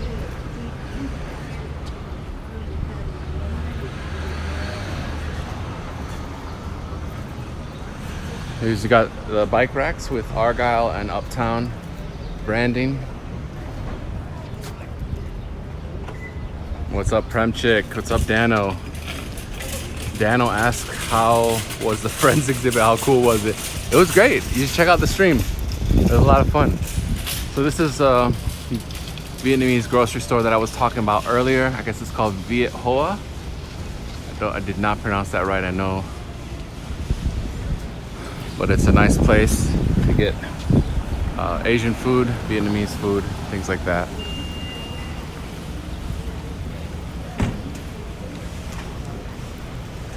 Hey Sachin, how you doing?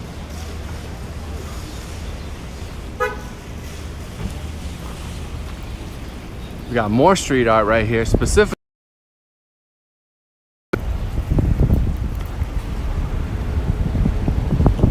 It's really beautiful.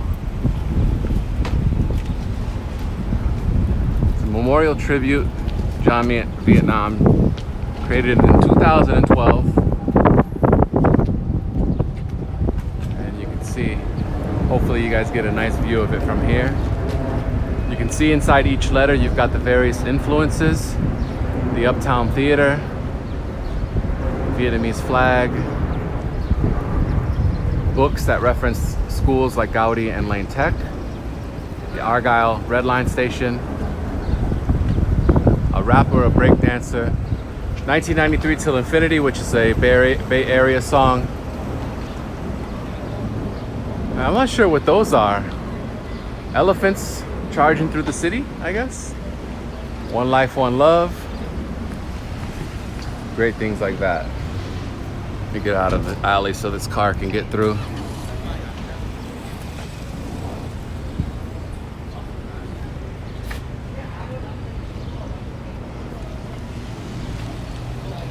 So like I said, we're in Asia and Argyle, otherwise known as Little Vietnam.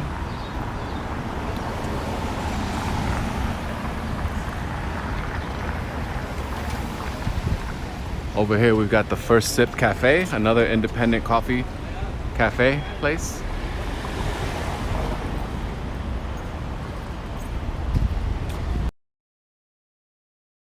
You see how much of a nuisance that cars are in the city. So many areas, and even though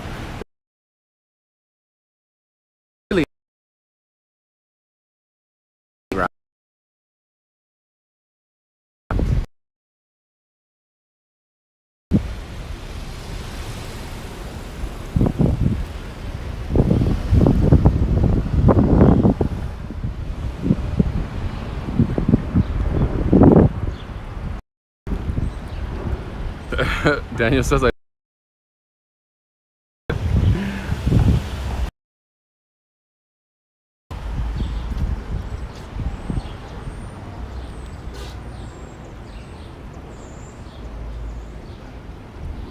got yet another mural over here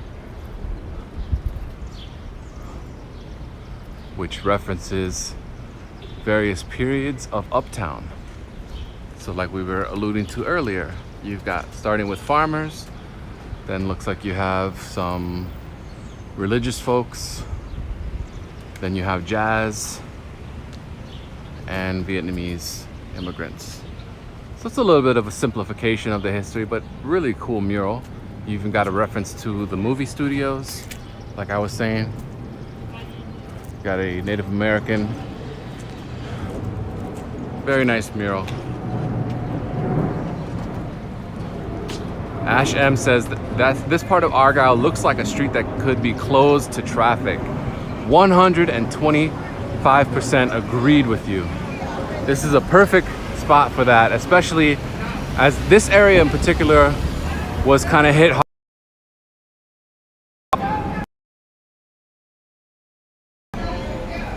But we definitely could use more areas of the city that are closed to cars.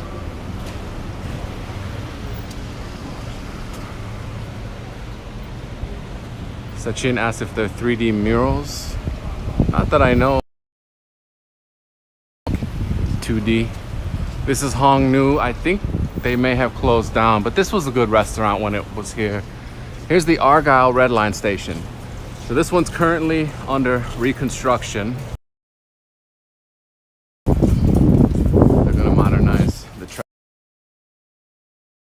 before them on the north side.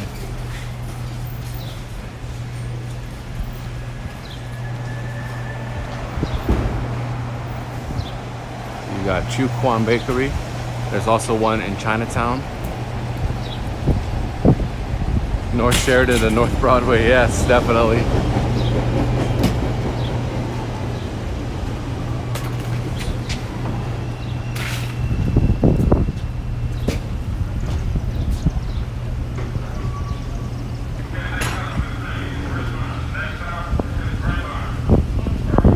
You got Pho 888 up here.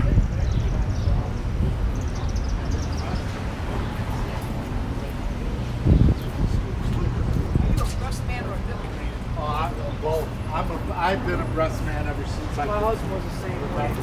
I was breastfed as a baby. An interesting conversation that we just walked past. I hope you guys didn't hear too much of that. All right, so got a nice newish apartment condo building. I don't know what. It's obviously residential. Michael asked, "Where's everyone watching from?" Yes.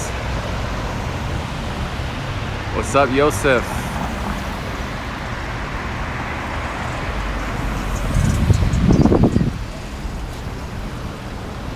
It's a nice marker on Argyle, and you have more Vietnamese places here.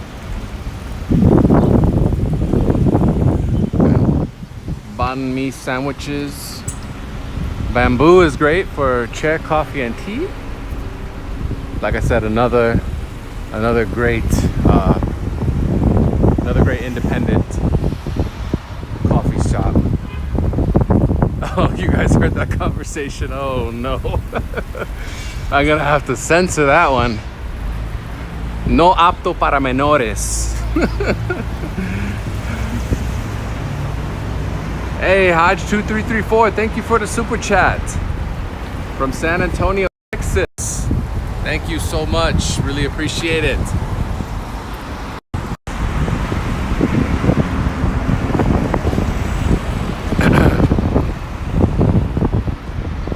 So over here you have a little plaza, and here you've got more Vietnamese restaurants and grocery, things like that. This is a cool designed restaurant, Kurama.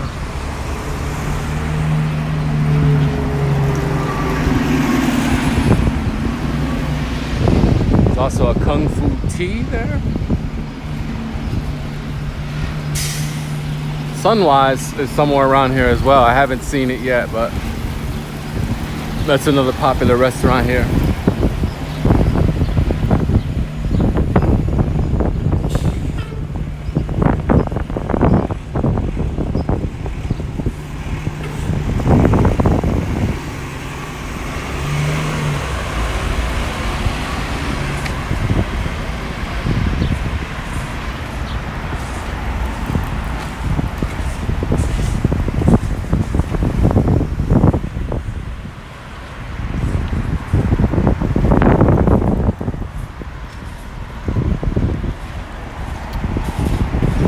What's up, Andy from suburban Chicago?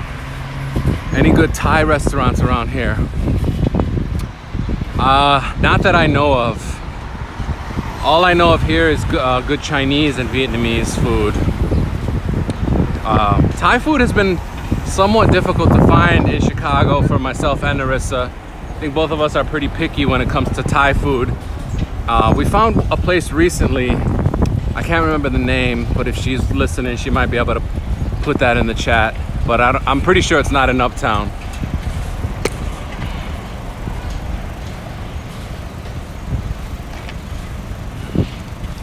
Just had a little bit of Cocoa 5.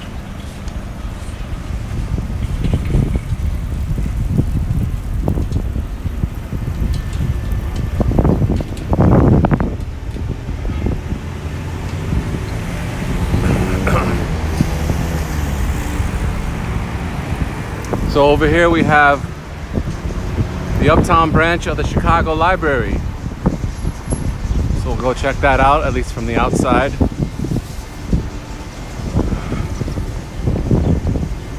We also have another nice apartment building.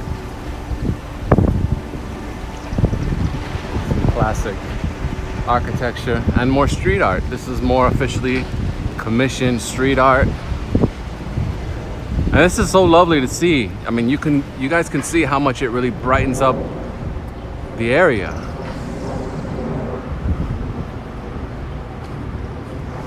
So this is a real old school sign too. Might be from the 70s or 80s, I don't know.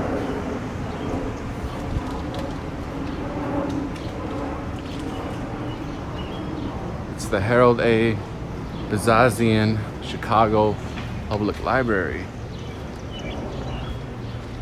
Cool architecture here.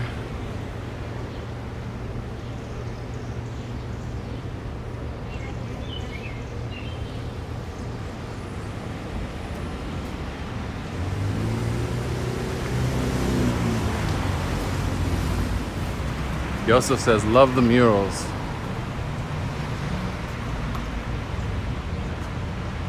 Jeremy asked if I've been to Andy's Thai Kitchen on Diversity. No, I don't think so.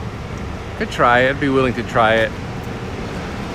I'm really picky with Thai food because I used to go to a family-run Thai restaurant in Gainesville, and I would go all the time. So that got me really picky about it.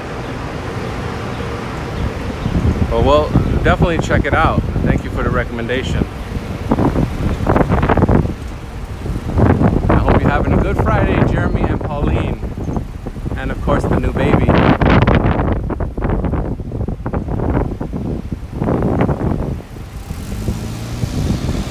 So we pretty much left Asia and Argyle, aka Little Vietnam. And we're now headed back to Uptown Square, which is on the National Register of Historic Places. It's a United States historic district.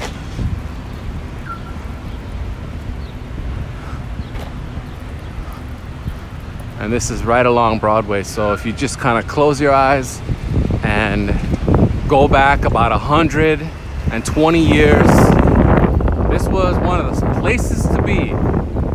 It was like the West Loop of the early 1900s, right? The River North of the 1910s, the South Loop of the 1920s. These are probably very shaky analogies, but you know what I'm getting at.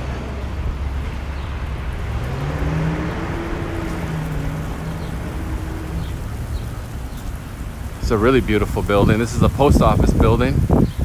Very elegantly done. It's got a little touch of Art Deco to it. The Uptown station. I don't know if you guys saw that engraving in the granite or whatever it is. And beautiful eagles. Eagle!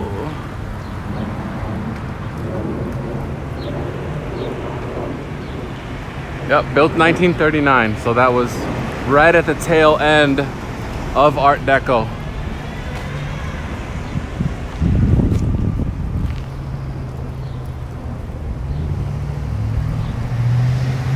So starting to see some of the bars and theaters of Uptown again. Got Fat Cat.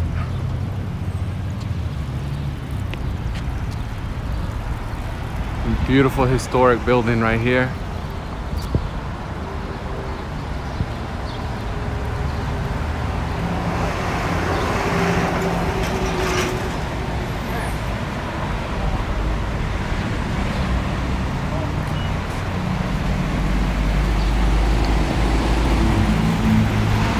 Got Lao Szechuan, which is a great Chinese restaurant. They have several locations around Chicago. And we're getting back to the Uptown Theater. So for those of you that missed the first part of the tour, this is where we started.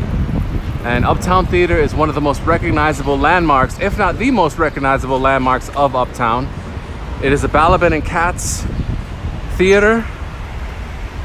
And like I said earlier, if you don't know Balaban and Katz, you'll know one of their other most famous theaters, the Chicago Theater. This is a Spanish revival theater that has been closed since 1981.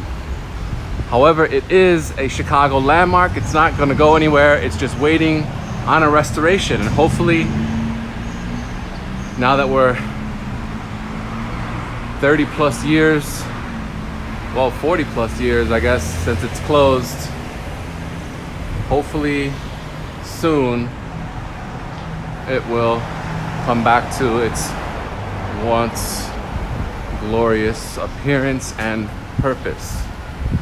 So this was a spot for singers, for theater, for movies. But theaters were a much bigger deal back in the day. Today they're almost obsolete. Now that you could stream everything from home. We do have some theaters scattered around the city. We also have Broadway in Chicago, which I guess is a little bit of a misnomer because we also have a street named Broadway. Guess I never thought of it like that. We're coming up to the Green Mill Lounge. Another beautiful landmark lounge. They say the green door is because it served alcohol during Prohibition. But you got this classic sign and says hubby used to play on those Eagles. Ibrahim, what up? Hashem says there's a ton of vegan restaurants. Russ from NYC, what's up? Across the way you see the former Sheridan Bank building.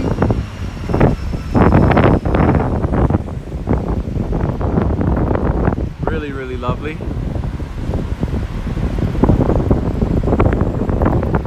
That is also a Chicago landmark.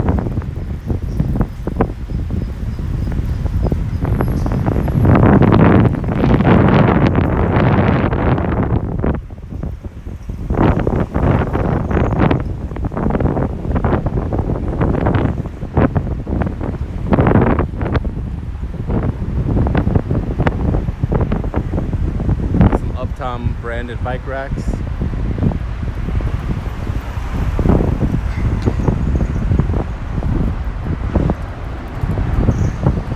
And this is the Riviera Theater, which is also currently closed.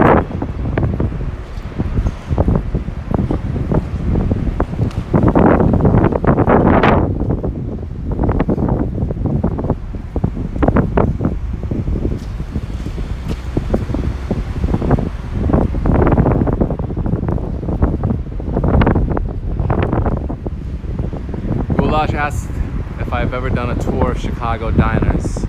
Not yet, but I will.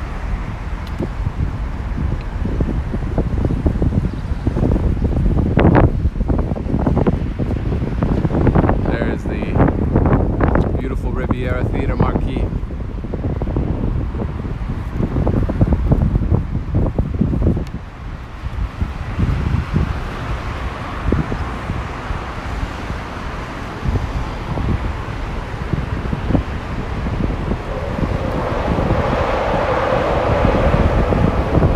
Joseph asking about the Aragon Theater.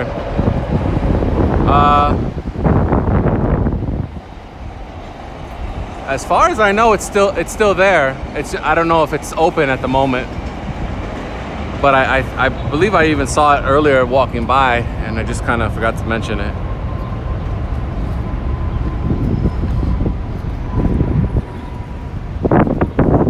It's a hot one today, though.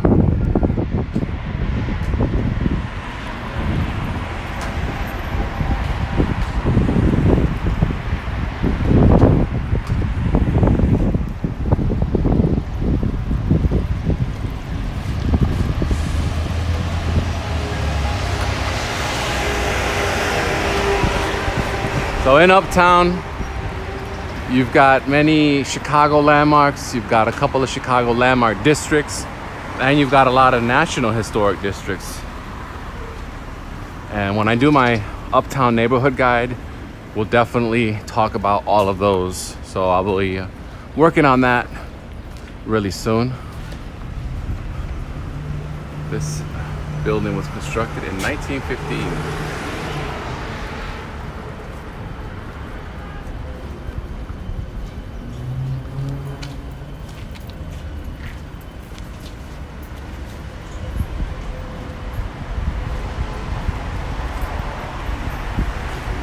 There's a nice wide shot of this Uptown Broadway building that we saw earlier. But before we had a more close look. There's a nice wide shot.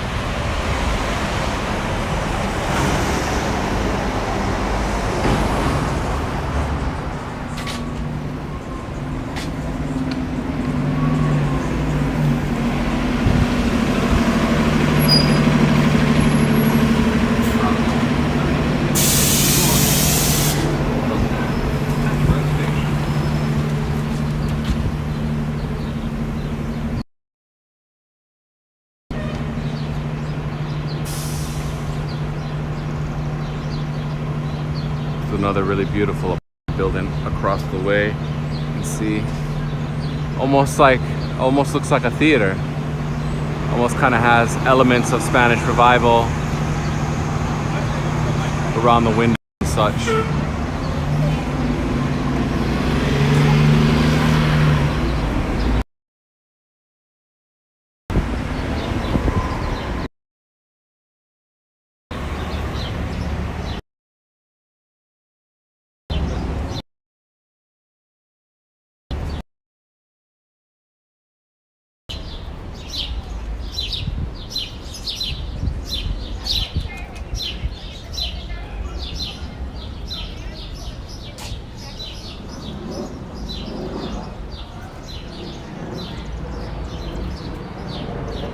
Got the Buddhist Temple of Chicago right here across the way.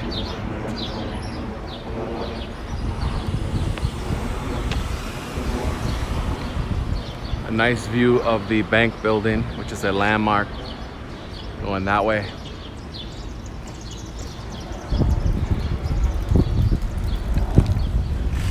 Whoops.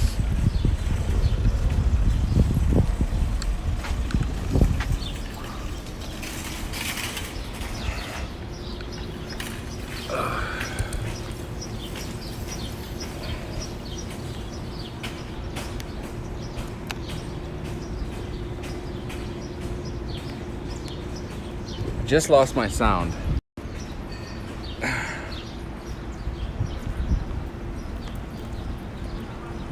All right, hopefully we got the sound back. I accidentally unplugged the microphone. He also says they have big sidewalks. Yeah, they do. That's always nice.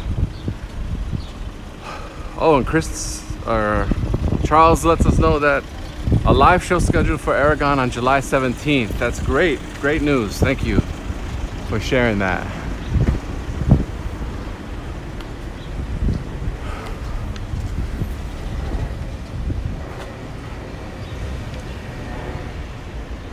There you go, a little close-up of the architectural details of this apartment building, which probably started off as a hotel.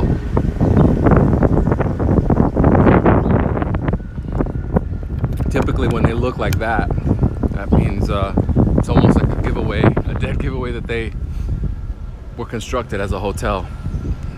Hey, what's up, Lena?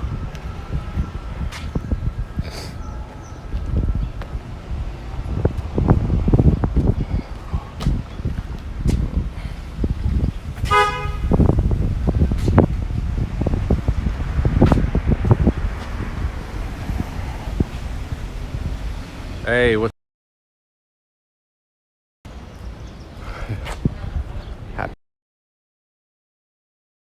from up?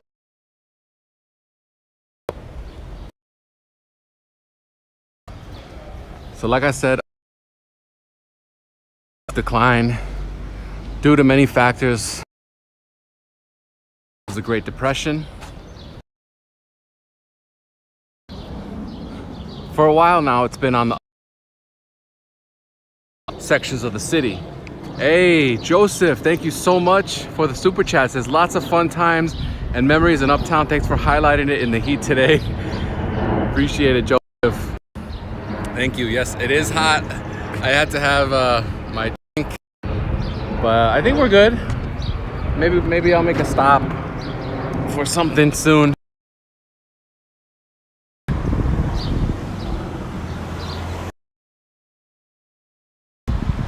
Another beautiful set of tree-lined Lena.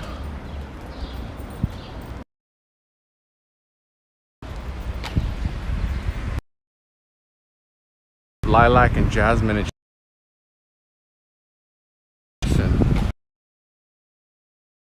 I think.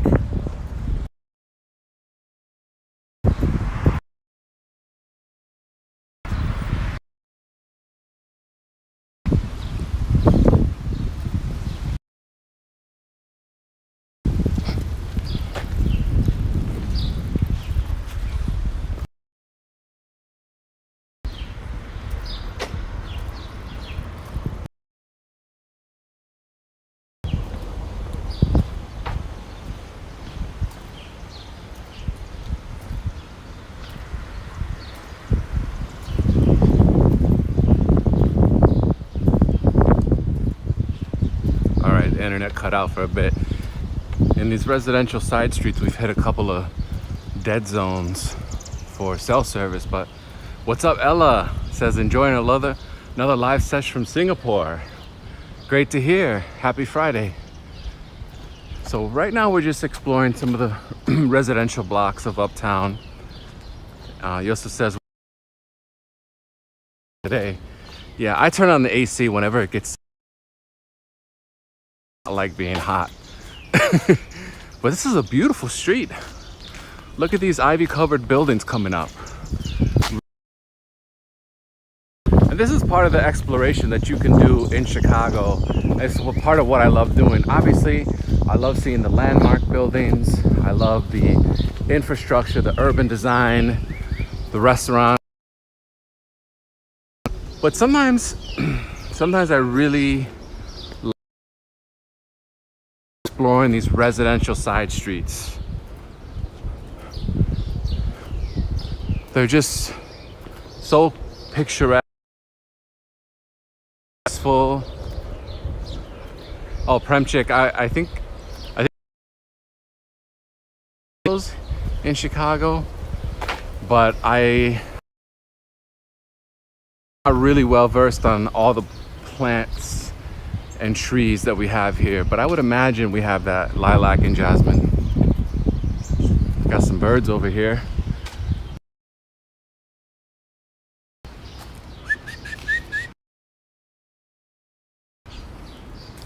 Saw a couple of bird feeders.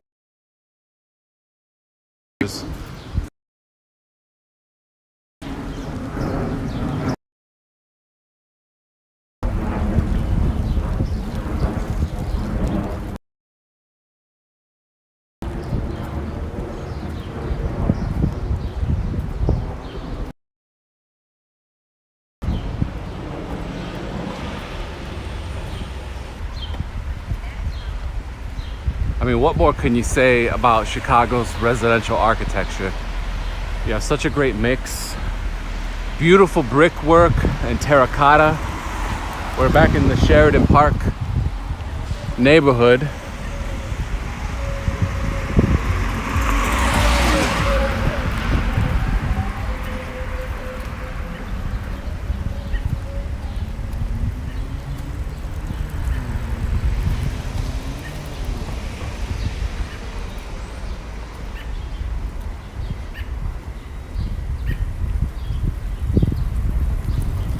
Hey, what's up, VS?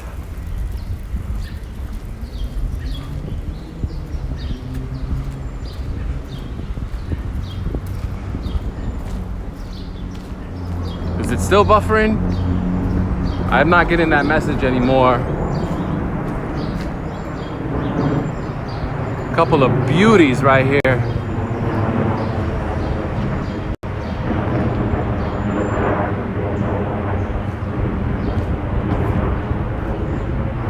Absolutely gorgeous.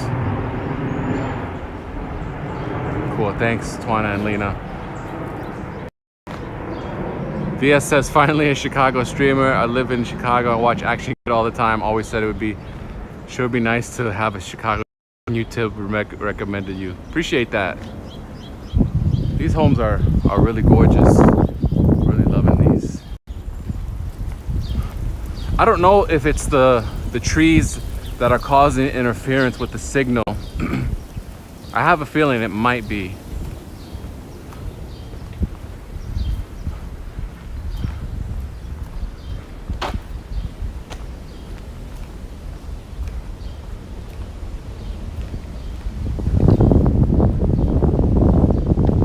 Sam K is in Buena. What's up, Sydney? Daniel says maybe it's the planes that are causing the buffering. Yeah, it's either the planes or the trees. I'm not sure, but it's happened in quite a few of the residential blocks in Uptown. So maybe they just don't have enough towers out here, because it doesn't really happen to me in like Lincoln Park or Lakeview or whatever. Check this beautiful one out. Beautiful apartment building. Looks like a modern day castle.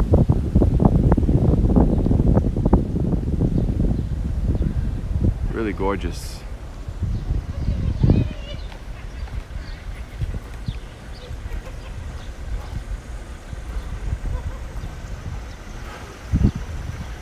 Daniel says, I lived in Buena Park for 1 year. Seems to be a really nice area.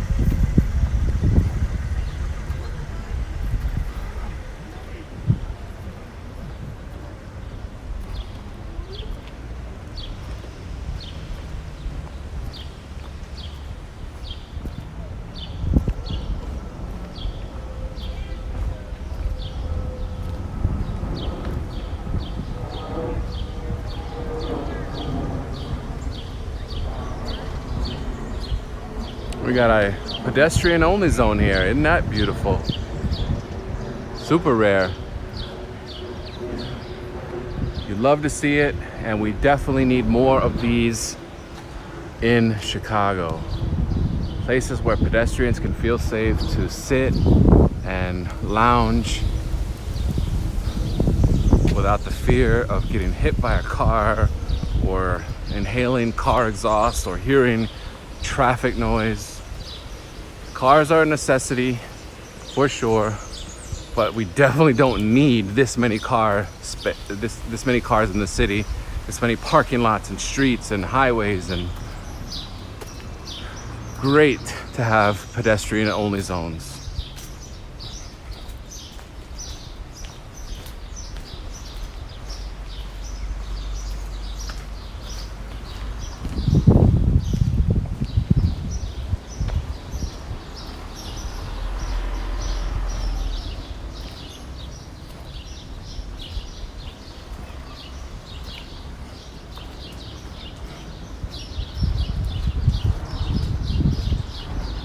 What's up, Paul? It's his first time watching in Liverpool, England. Joseph says, I love the shady sidewalks. Same here. On a day like today, it's beautiful. Perfect. Lots of shade and breeze. Even if we do lose a bit of the signal for a little bit, it comes back as soon as we take a few steps. So that's good. I get into Montrose Avenue now.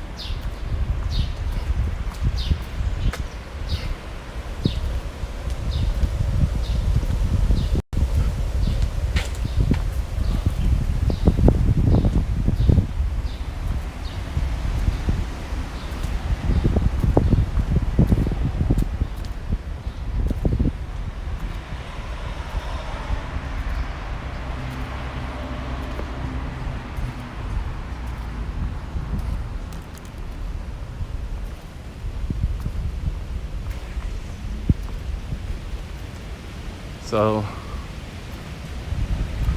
got another cemetery right here. This one is Graceland Cemetery. You can see the beautiful fence and brick wall. And this is home to Uptown's permanent residents.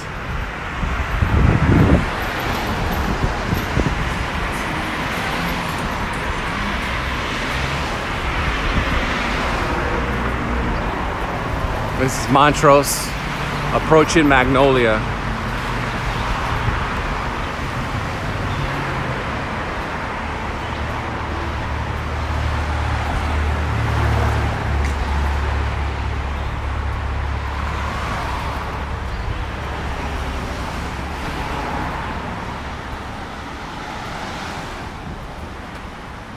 Got the old school crosswalks over here too.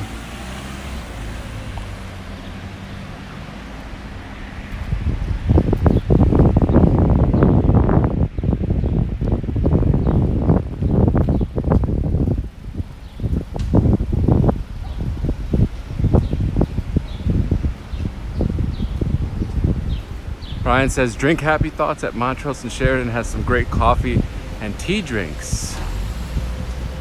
He also says, went to Montrose Beach. Very cool, very cool.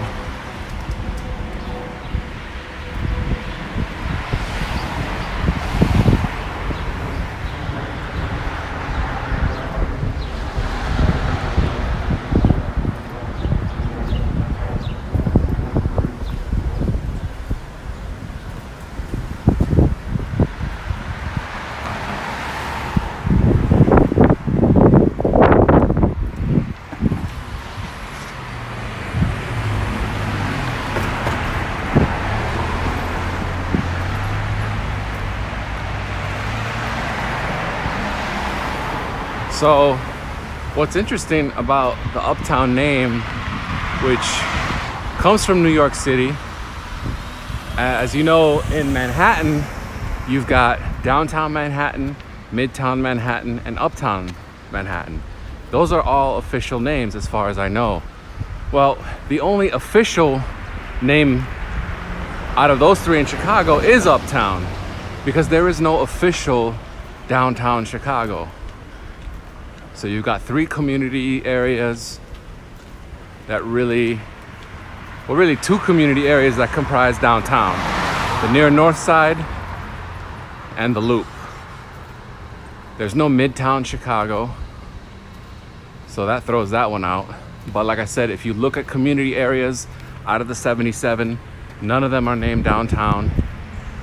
If you look at a list of neighborhoods of Chicago, there are no neighborhoods called downtown, but you have a group of neighborhoods that kind of comprise the downtown area, like River North, Streeterville, the Loop, Lakeshore East, maybe Russian Division, maybe part of South Loop.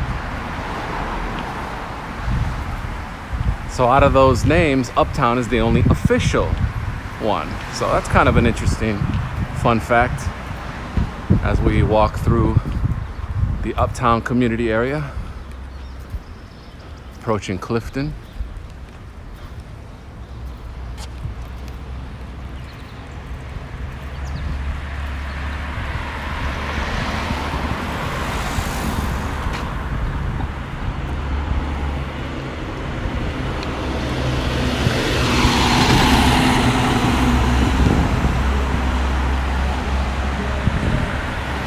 Goulash says, that's funny, I always call the Loop downtown.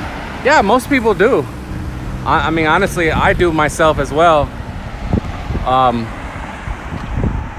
I do tend to say the Loop more than downtown. And when I do say downtown,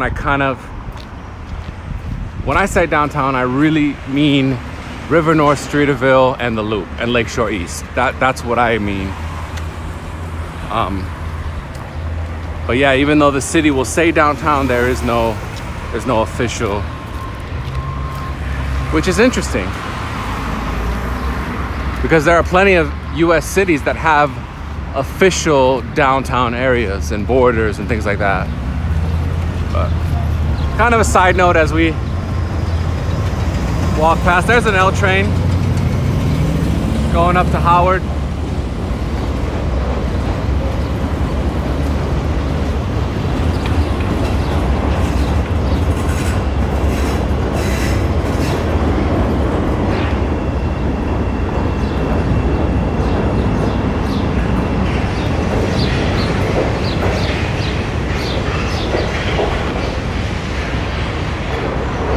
Really nice view.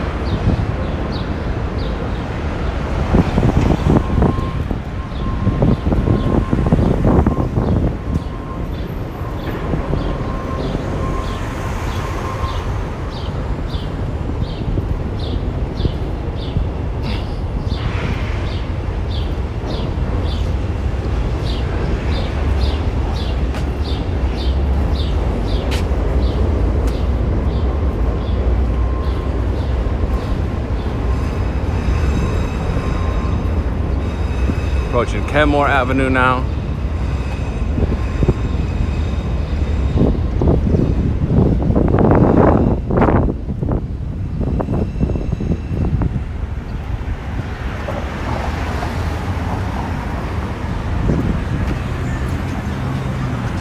Up ahead you have Broadway and then Sheridan.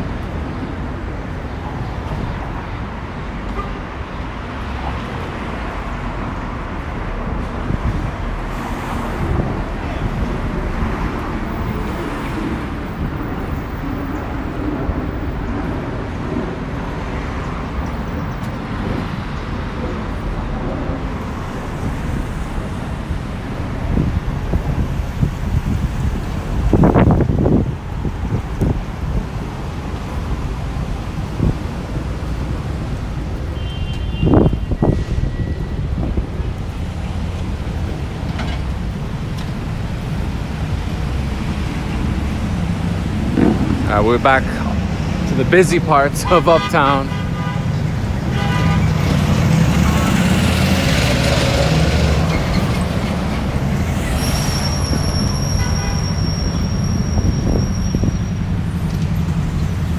Got kind of like a six-way intersection, just a little bit extended. Freshly laid asphalt too. It smells rancid. Oh God, that's nasty.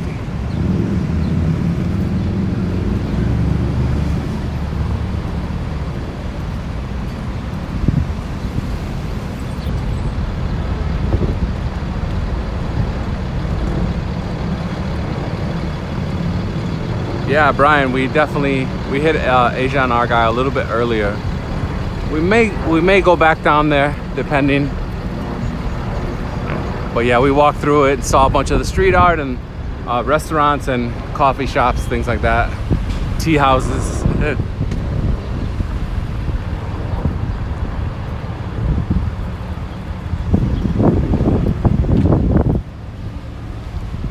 There's a Jewel. And Julia says, I'm coming out next week to look at a few apartments in Uptown. So excited. That's great to hear.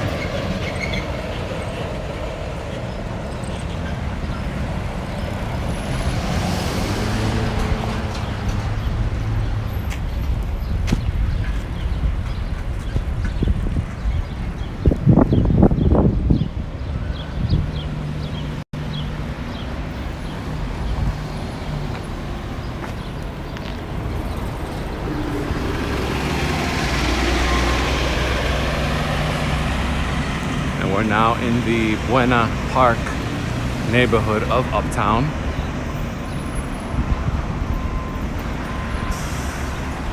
Another U.S. historic district around here.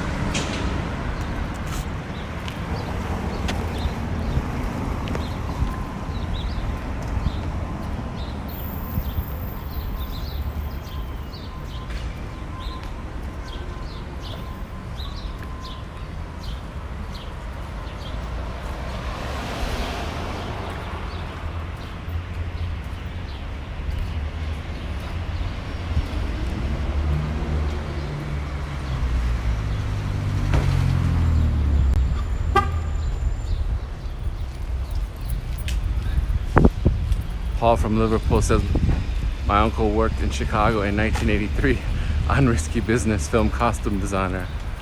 Wow, that's pretty cool.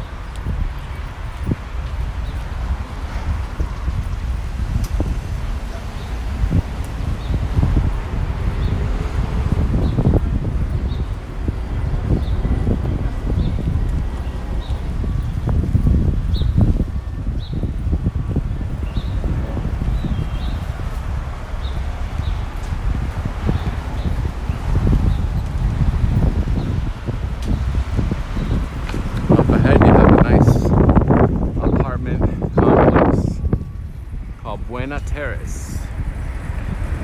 What's up, Stefan? Carmen says perfect timing. I'm looking at apartments in Uptown. You're very welcome.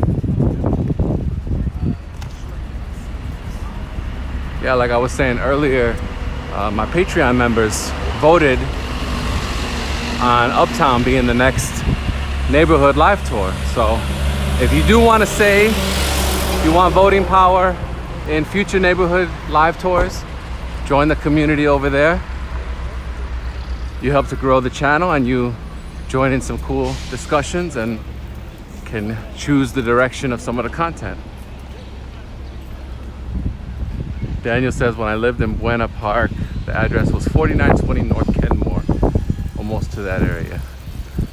Very cool. Got a beautiful church building up ahead. This will be nice. Really, really lovely. I saw this in a picture the other day. I think it was maybe on the Uptown Instagram page.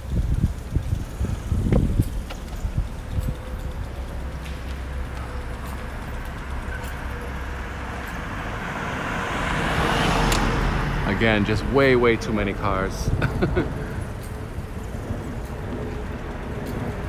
Really beautiful.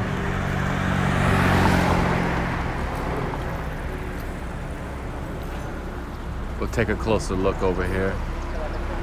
Soon as I can cross.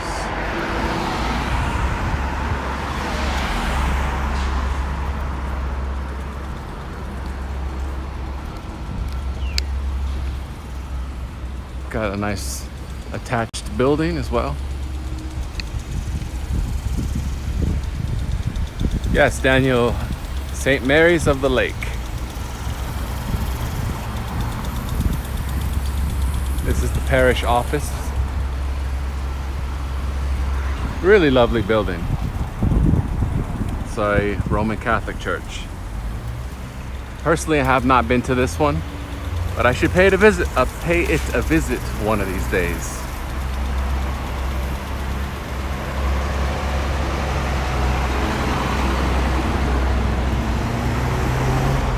Chicago, not necessarily known as a town for beautiful churches, but it definitely should be known for that. You've got beautiful church buildings all over the city. Some of them have been repurposed into other types of institutions, while others retain their original purpose as houses of worship. This is right here on Sheridan and Buena.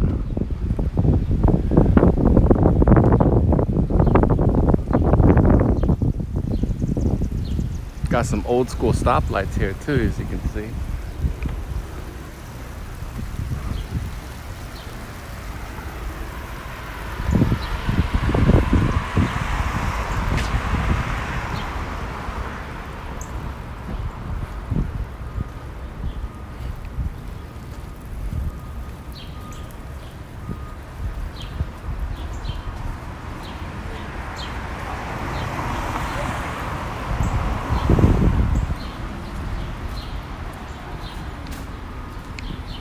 Got another classic car coming up too.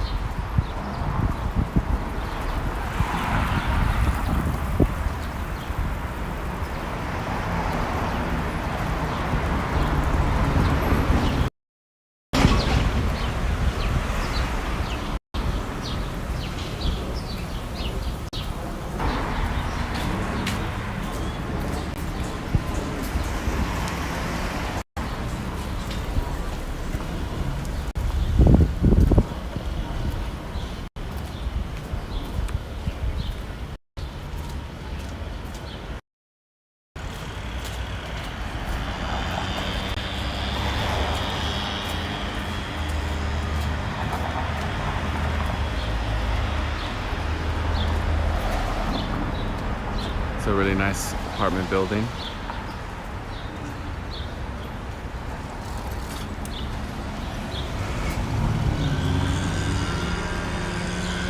A lot of beautiful homes and beautiful apartment buildings in Uptown that we've seen so far.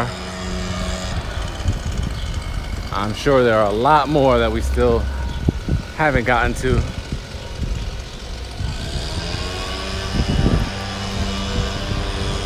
Brian says the Alta Vista Terrace row homes in Buena are beautiful, very cool. Yes, actually, I talked about those in my Wrigleyville neighborhood guide. So if you want to check that out, the Wrigleyville guide, that's a good one. And we highlight the Alta Vista Terrace landmark district. It's the first Chicago landmark district.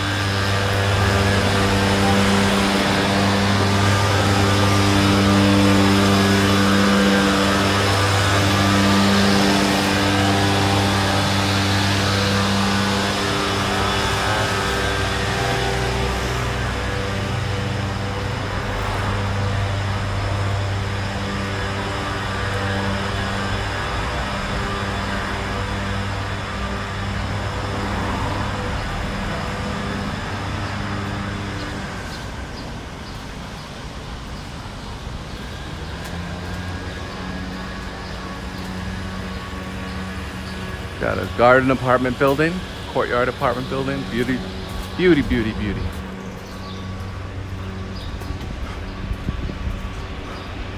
It's my favorite style of apartment building to look at, even if I've never actually lived in one.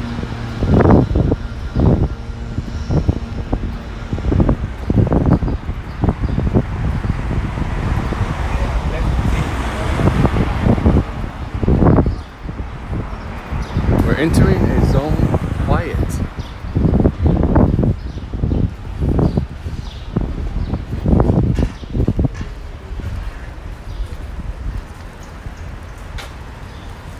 Daniel says another Miro coming up right by the Lakeview liquor store.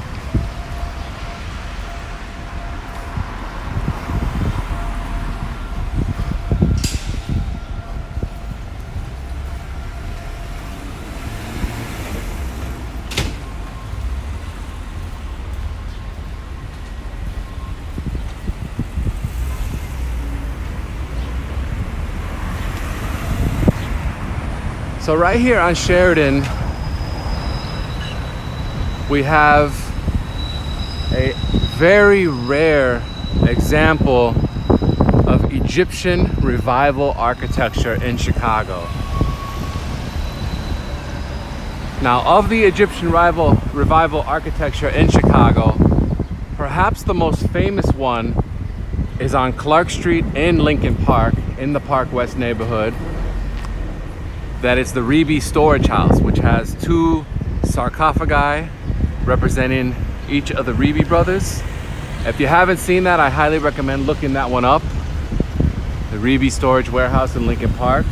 That building is on the National Register of Historic Places. It is also a Chicago landmark.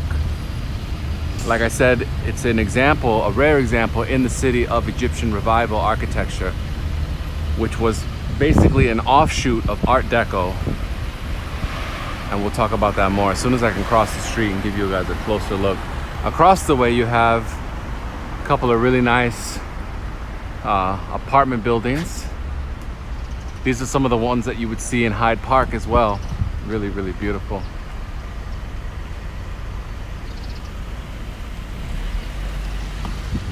There are just too many cars on the road.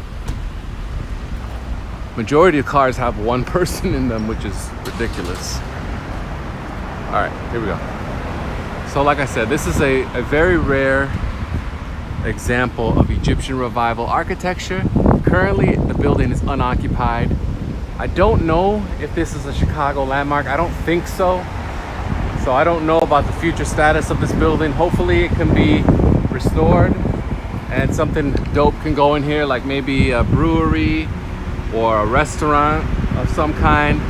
But you can see the Egyptian symbols on here. Beautiful motif. This was an offshoot of Art Deco architecture. That's why it's so similar. You can see, at first glance, you might think, oh, this is just an Art Deco, but it's actually a more specific version of Art Deco called Egyptian Revival. Like I said, you also have the Rivi storage warehouse. There's also the Schoenhofen tomb in Graceland Cemetery. But outside of that, I can't think of any more Egyptian architecture in Chicago. Daniel says it used to be a bar, and there is some more officially commissioned street art right here on the side, and then a big old empty lot. All right, so we're at Irving Park Road now, which is the southern boundary of Uptown.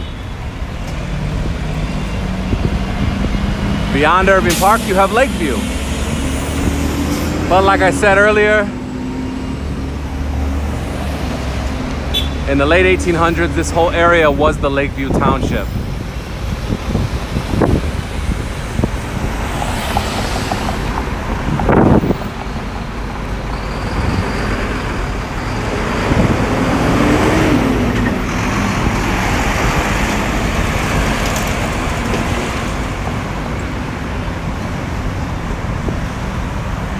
So we're walking down Irving Park now, which is going to be super busy. It's one of the busiest streets in the city, going east and west. And if you can see the banners, you see on your right Uptown banners and on your left Lakeview East banners. That's a dead giveaway that Irving Park is the border that divides the two. And across the way you have an old school Chicago joint, Byron's Hot Dogs. Chicago style hot dogs, and then the Sheridan station is right behind that.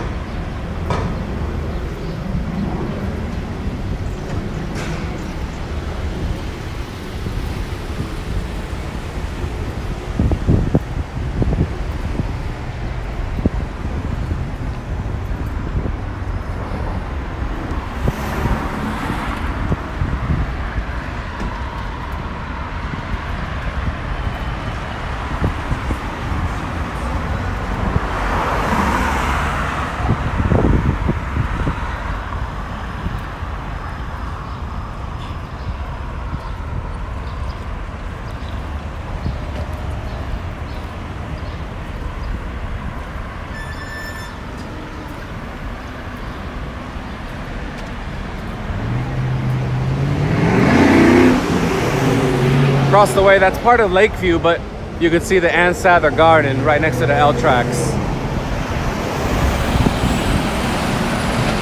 And over here you can catch the Irving Park number 80 bus.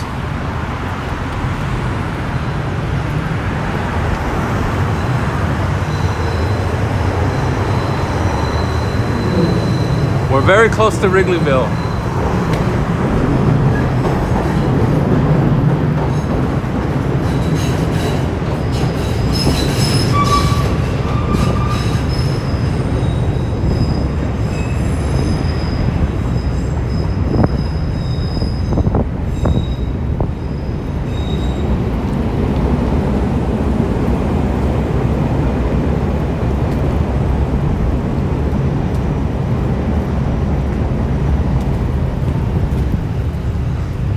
And you all right? You say I'm really close to you.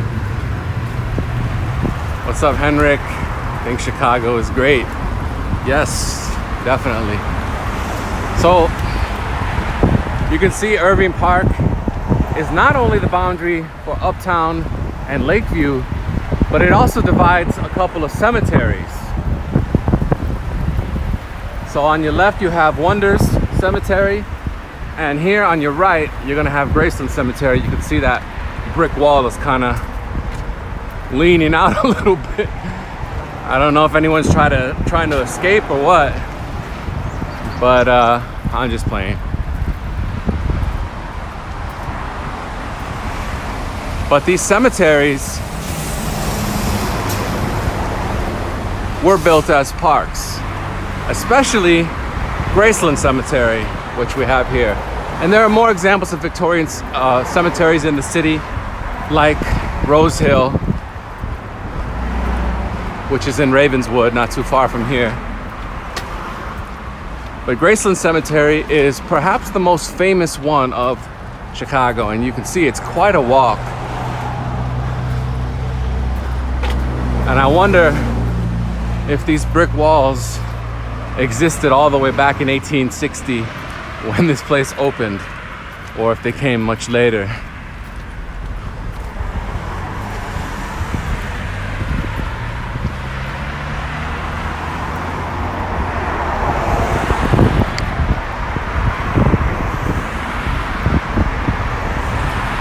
And if you're riding the red line headed north, right before you get to the Sheridan station, make sure you look to your left, which is out west, and you have a beautiful aerial view of Graceland.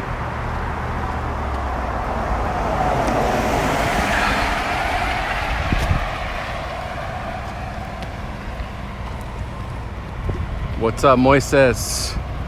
Good to see you. Welcome back.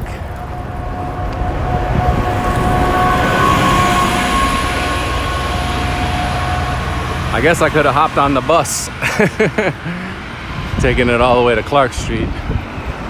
But we're almost there in any case.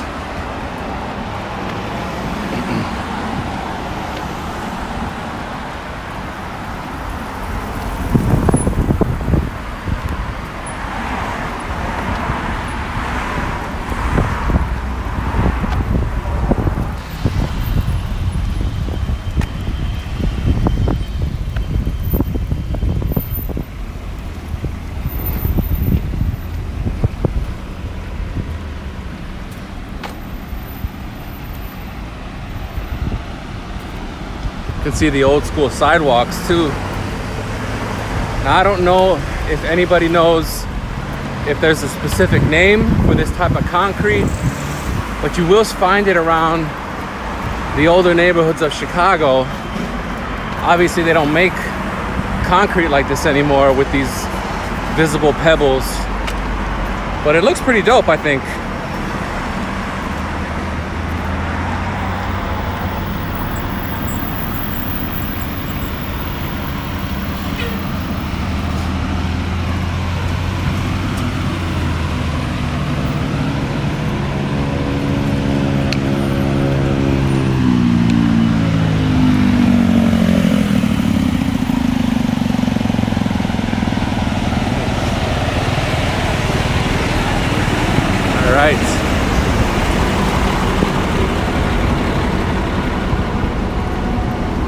So here we go.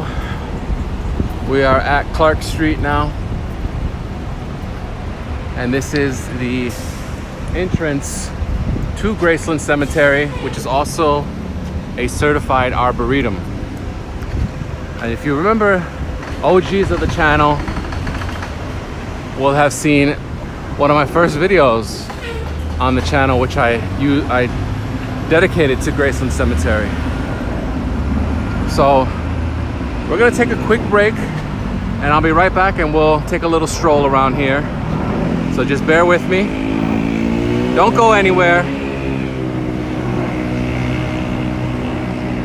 because we will be right back.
All right, we're back. And we're gonna take a little bit of a look at Graceland Cemetery. So like I said earlier, this was established in 1860. Long before the jazz clubs and the theaters and the hotels of Uptown were thriving. And this was mainly farmland. Cemeteries like Graceland and Rose Hill, St. Boniface, they arose out of necessity. Chicago was a growing city and had a city cemetery right on the lake in today's Lincoln Park. And actually, pretty much most of Gold Coast was also a cemetery. So as the city grew, that need arose. Water was getting contaminated from the dead bodies. And then you have this beautiful Victorian cemetery designed as not only an eternal resting place, but also a public park and picnic area. We're on the main avenue, see, of Graceland, back to 1860. Eli Williams is buried here. Eli Williams is one of the original non-native residents of the city of Chicago.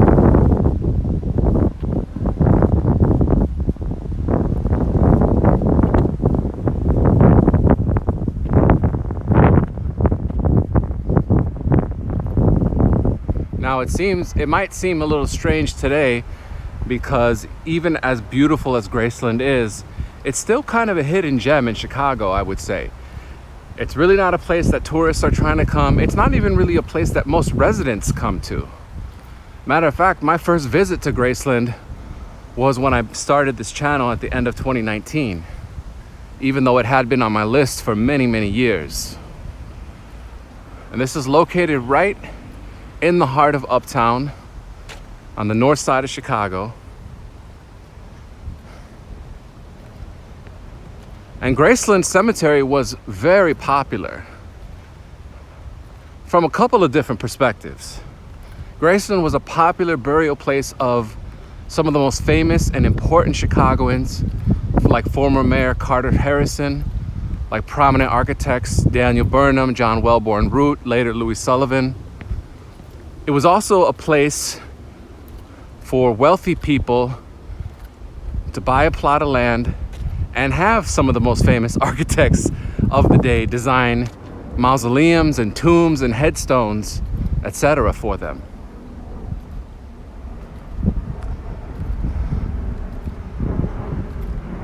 Some of the more recent burials in Graceland include Mies van der Rohe and even Chicago Cub legend Ernie Banks. So like I said, it was a popular cemetery among rich people, among important Chicagoans. Beyond that, it was a very, very popular attraction in the city. Like I said, it's hard to believe that now because it never has regained the same popularity it once had. But Graceland Cemetery got so busy that if you couldn't produce a certificate stating that you had a loved one buried here, you got charged an admission fee. Yes, that is true. Now, I don't know if like historic cemeteries in Europe do that, I would imagine, but I can't think of any place in the United States. Now, of course, I may be wrong, and I'm definitely willing to hear and learn, but I can't think of any cemetery in the United States that charges an admission fee. But that's how popular this place was. You can see among the gravestones, the tombs and the mausoleums, the different monuments, you have beautiful trees. I think there are 100 different varieties of trees at Graceland, which is also a certified arboretum. So if you're not into the whole, I want to see historic graves and tombs, maybe you're just a tree lover. In addition to the beautiful trees, you have these incredibly lazy and beautifully designed winding roads. Now, winding roads are very pleasing to us as humans. We don't really like walking in straight lines and grids, and there are no right angles in nature. Famous architect once said that. So these winding roads make it a very pleasurable getaway from the grid of the city. And you can even hear now, as we're kind of really in the thick of Graceland, you're not really hearing car noise.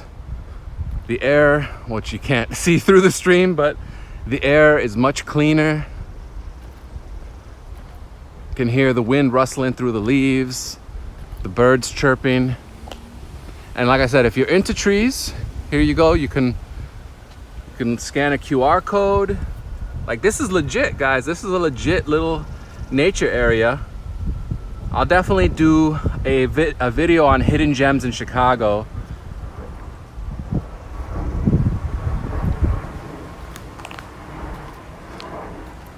But it's a great little escape.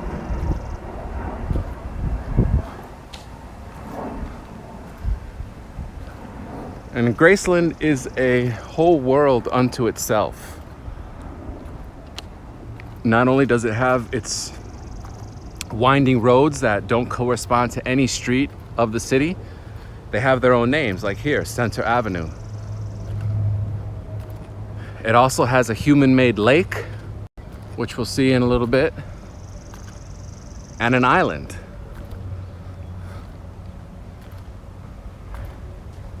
So back in the early days of Chicago, death was much more a part of the life for residents.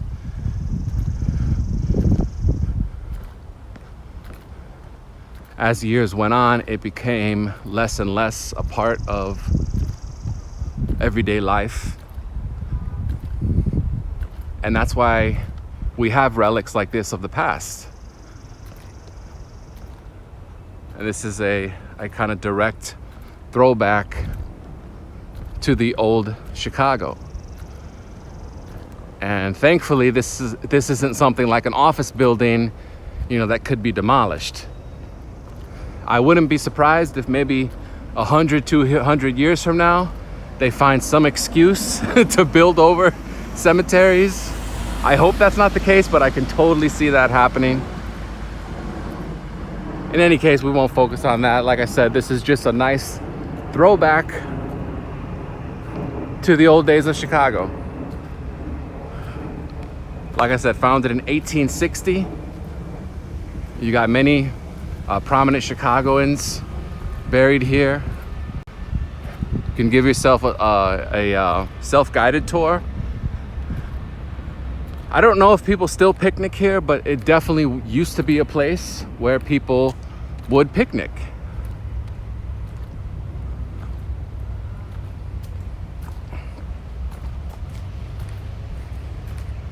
You even have a Chicago and national landmark here in the Getty Tomb, which was designed by Louis Sullivan.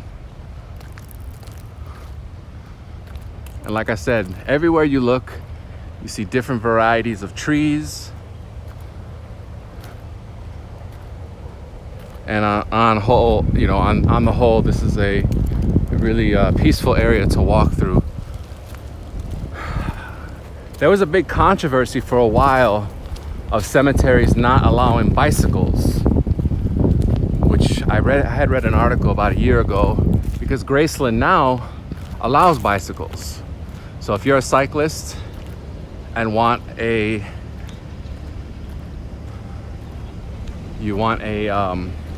a nice little side excursion, definitely ride through Graceland. It's allowed. They weren't allowing that at first. I don't know why. Moy says, yeah, I've been to the Dexter Graves headstone. Actually, if you haven't checked out my Graceland video, you should. I highlight a lot of the famous ones. Alan Pinkerton is buried here. He was like one of the first private eyes.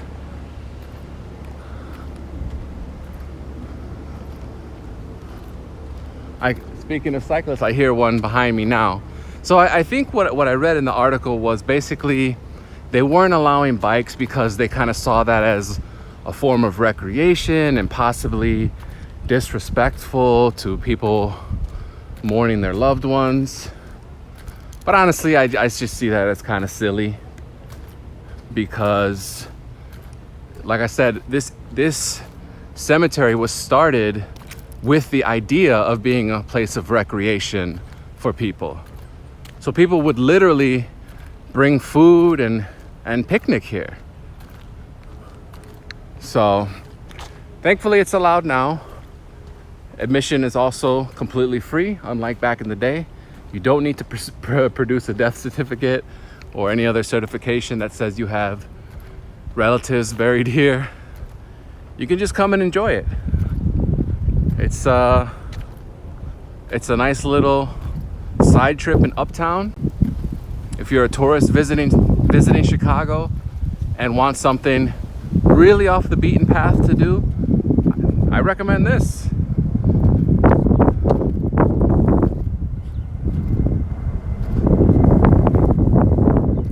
A lot of planes fly over Graceland. You'll see that when you visit.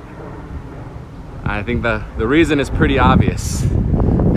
There's nothing here above 30-40 feet.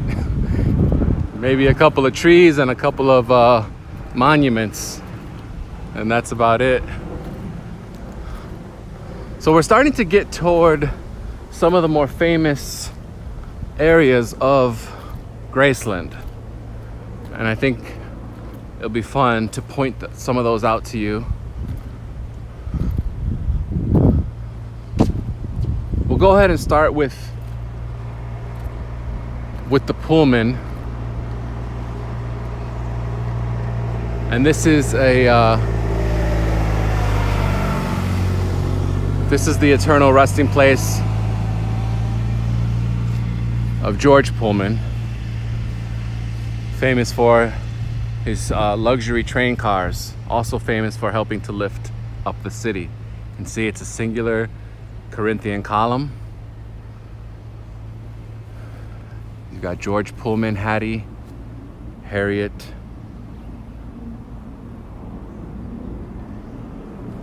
And over here we've got a couple of Egyptian inspired monuments. Right here is the Schoenhofen Pyramid.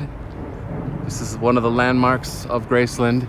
You can see it's a pyramid, but it also has some Christian influences. You got the angel and the Sphinx. Obviously you can't go inside.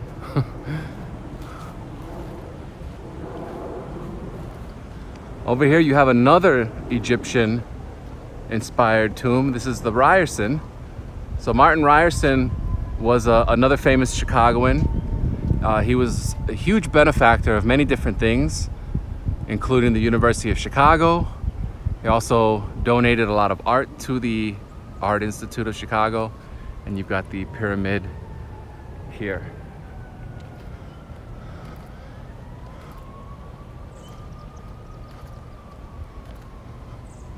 And now across the way, you see the small lake, the human-made lake that I told you about earlier. This is really a nice lake with some more beautiful trees.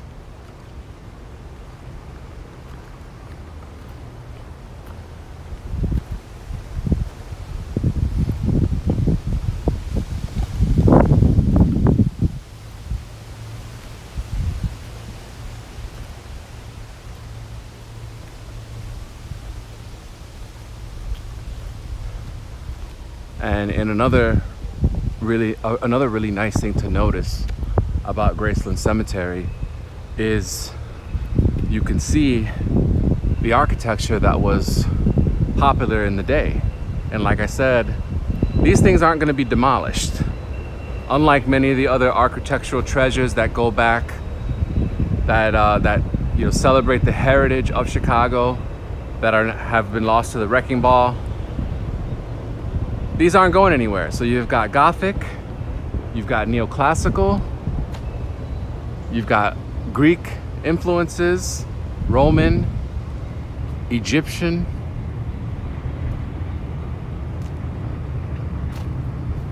Here you have the Palmer Monument, where you have a Potter and Bertha Honore Palmer. Now, this was one of Chicago's most famous couples of all time. Potter Palmer, of course, was essentially the founder of the Gold Coast neighborhood. He was the first one to leave the Prairie Avenue district. He bought up a lot of property in what today is the Gold Coast. He built a mansion that was sadly demolished in the 1950s.